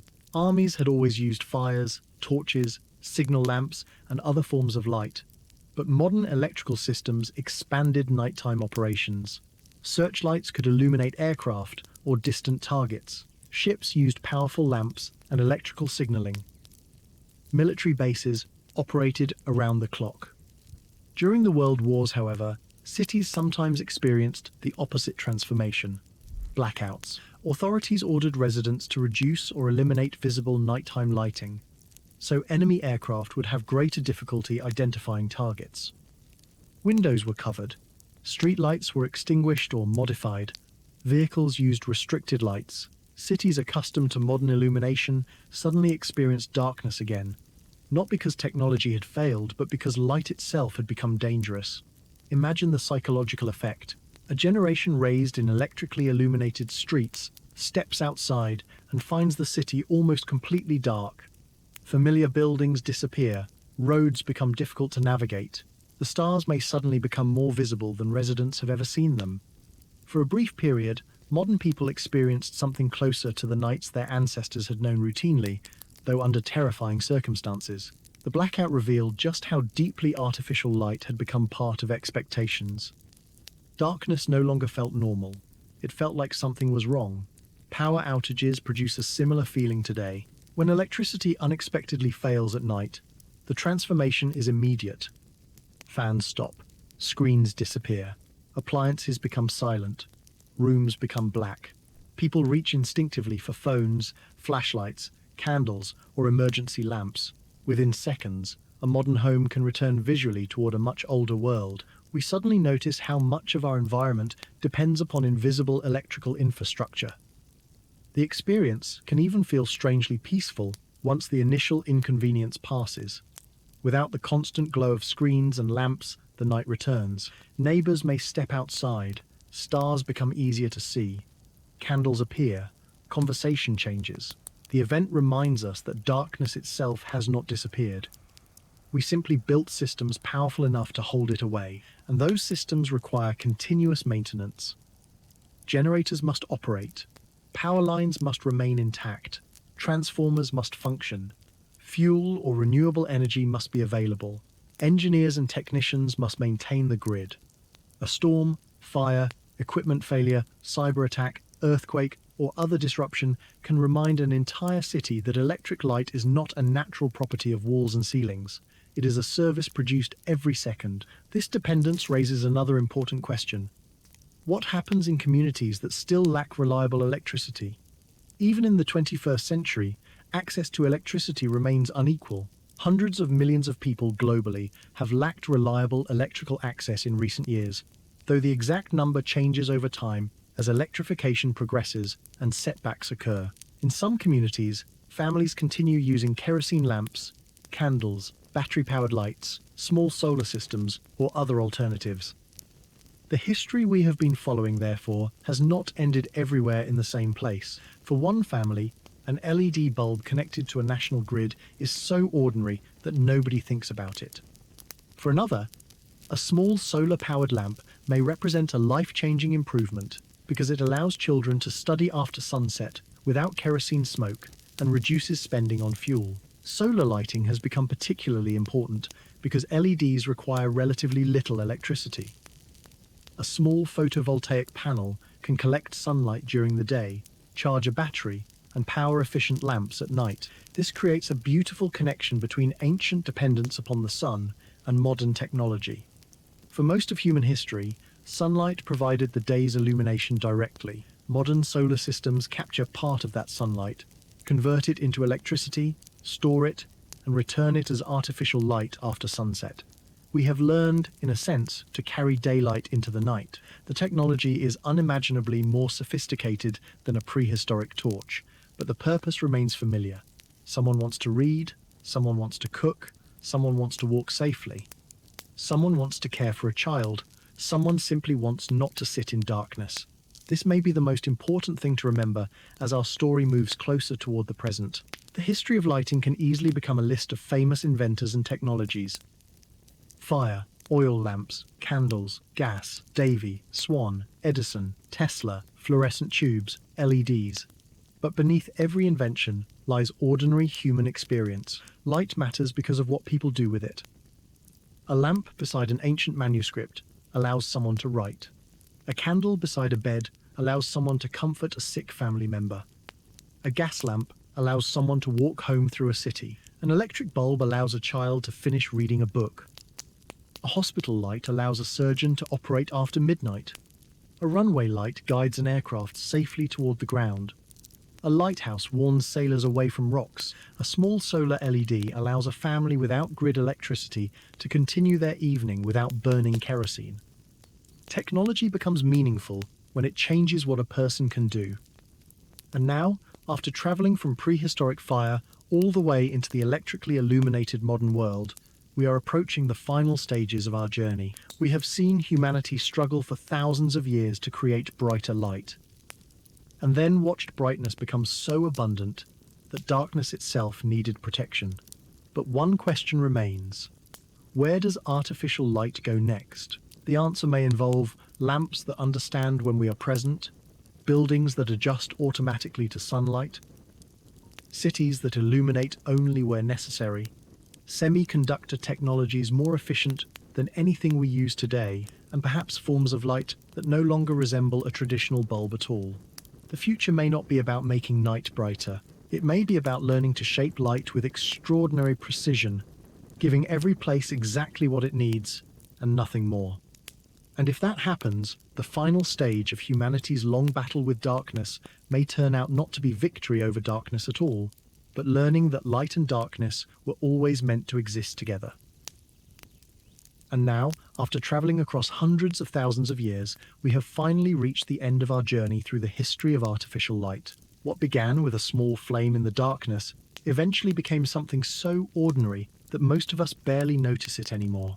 Tonight, we started in a world without cities, electricity, candles, lamps, or even reliable ways of creating fire, when darkness was not an inconvenience, but one of the most powerful forces shaping human life. When the sun disappeared, the landscape changed completely. Our distant ancestors could not reach toward a wall and press a switch. They could not carry a flashlight, illuminate a road, or look toward the glow of a distant city. Their world after sunset belonged largely to moonlight, starlight, and darkness. Then humans learned to control fire, and everything began to change. A campfire provided warmth and protection, helped transform food through cooking, and most importantly for our journey tonight, created a small circle of visibility after sunset. For the first time, humans could deliberately push darkness away. They learned to preserve flames, carry burning branches, create torches, and eventually construct simple lamps using stone, animal fat, plant oils, and primitive wicks. What seems like an incredibly simple technology to us represented an enormous achievement. Light had become portable. Humans could carry it into caves, shelters, and other places sunlight could never reach. As permanent settlements appeared and ancient civilizations developed, the lamp became increasingly sophisticated. Egyptians, Mesopotamians, Greeks, Romans, and many other cultures created their own forms of artificial illumination using whatever fuels and materials were available. Clay lamps became common household objects. Olive oil illuminated parts of the Mediterranean world. Lamps appeared inside homes, temples, workshops, ships, mines, and palaces. Yet ancient nights remained remarkably dark compared with our own. One small lamp illuminated only a limited area, and fuel was valuable enough that light was rarely something to waste. Then candles offered another way to package flame. Tallow provided relatively inexpensive illumination, while beeswax produced cleaner but more costly candles. Churches glowed beneath candlelight. Scholars worked beside small flames. Families gathered around hearths and lamps. Lanterns protected flames from wind and allowed people to carry light through dark streets. Cities eventually began organizing public street lighting, and lamplighters walked their evening routes, turning individual points of darkness into small pools of light. Still, everything depended upon combustion. Something had to burn. Then, the Industrial Revolution helped bring another enormous change. Gas produced from coal could be distributed through networks of pipes and burned inside factories, homes, theatres, and streetlights. Entire districts could now receive lighting fuel from central gasworks. Gaslight helped cities remain active later. Factories extend working hours, shops attract customers after sunset, and theatres create brighter performances. Night was becoming economically useful in ways earlier generations had rarely experienced. But gaslight still produced heat, pollution, and dangerous combustion products. Leaks could poison people or cause explosions. Open flames could start fires. Humanity had made fire more sophisticated, but we were still depending upon fire. Electricity finally offered a completely different path. Experiments by generations of scientists revealed that electrical energy could produce extraordinary light. Humphrey Davy demonstrated brilliant electric arcs. Michael Faraday's work on electromagnetic induction helped establish principles essential to large-scale electrical generation. Inventors experimented with incandescent materials inside evacuated glass containers. Joseph Swan developed practical incandescent lamps in Britain, while Thomas Edison and his team pursued their own designs and, crucially, worked toward an entire commercial lighting system. Edison did not simply create the first light bulb from nothing. As the story is sometimes simplified, the practical incandescent lamp emerged through decades of experiments by many inventors, scientists, glassworkers, engineers, and technicians. Edison's great importance included developing and commercializing a system in which practical lamps could operate as part of an electrical distribution network. Pearl Street Station began supplying electricity in Manhattan in 1882, and electric illumination began moving from laboratory demonstrations toward everyday infrastructure. Then came the competition over electrical distribution. Direct current systems associated strongly with Edison competed with alternating current systems, developed and promoted through figures including George Westinghouse and Nikola Tesla. Alternating current proved particularly useful for transmitting electrical power over greater distances through voltage transformation, helping shape the electrical grids that would eventually spread across enormous regions. Electricity began reaching homes, factories, hotels, railway stations, theatres, shops, and streets. The simple act of operating a switch began replacing rituals humans had performed for thousands of years. No wick needed trimming, no oil needed pouring, no match needed striking, no flame needed watching. Light could appear almost instantly. The incandescent lamp itself continued improving. Carbon filaments gave way to better materials, and tungsten became particularly important because of its extremely high melting point. Lamps became brighter, more reliable, cheaper, and easier to manufacture. Millions and eventually billions were produced. Electrical networks expanded from cities into towns and rural communities. For families receiving electricity for the first time, the change could be extraordinary. A single connection brought not only light, but eventually refrigerators, radios, pumps, motors, washing machines, televisions, and countless other devices. The electric bulb helped open the door through which electricity entered everyday life. But humans did not stop improving illumination. Fluorescent lamps produced light through electrical discharge and phosphor coatings while using electricity more efficiently than traditional incandescent bulbs. They spread through factories, schools, hospitals, offices, shops, and other large buildings. Neon and other gas discharge technologies transformed advertising and city nightlife. Then, semiconductor research gave us the light-emitting diode. Early LEDs were tiny indicator lights, but advances in semiconductor materials, particularly the development of efficient blue LEDs, eventually made practical white LED lighting possible. Today, a small LED bulb can produce useful illumination while consuming only a fraction of the electricity required by an old incandescent lamp and can continue operating for thousands of hours. Light can now be digitally controlled. A lamp can dim automatically, change color, respond to movement, follow schedules, communicate through networks, or be controlled from a phone thousands of kilometers away. Solar panels can collect sunlight during the day. Batteries can store that energy, and LEDs can return it as illumination after sunset. In one sense, humanity has learned to capture the day and carry part of it into the night. But perhaps the most fascinating part of this entire story is that our greatest lighting problem has now partly reversed. Our ancestors struggled because there was too much darkness. Modern cities sometimes struggle because there is too much light. Artificial illumination escapes upward into the atmosphere and creates sky glow. Stars disappear from urban skies. Wildlife can be affected by nighttime lighting. Human sleep patterns can be influenced by exposure to light at times when our biological systems expect darkness. Engineers and planners are therefore learning that the future of illumination may not simply mean producing more light. It may mean producing the right light in the right place at the right time. Modern fixtures can direct illumination downward rather than into the sky. Sensors can reduce brightness when streets or rooms are empty. Warmer evening lighting can create different environments from bright daytime illumination. Buildings can use natural daylight when available, and artificial light only when necessary. Future lighting systems may become almost invisible, responding automatically to people and surroundings without requiring anyone to think about them. New semiconductor materials, increasingly efficient LEDs, OLED panels, adaptive headlights, smart streetlights, and other technologies will continue changing how humans create and control illumination. Yet no matter how advanced our lighting becomes, the fundamental purpose remains almost exactly what it was beside the first prehistoric fire. We want to see. We want to move safely. We want to work. We want to read. We want to find one another. We want to continue living when the sun disappears. Imagine for a moment that we could bring one of our prehistoric ancestors into a modern city at night. Perhaps the first thing they would notice would not be the buildings, cars, or phones. Perhaps it would simply be the impossible amount of light.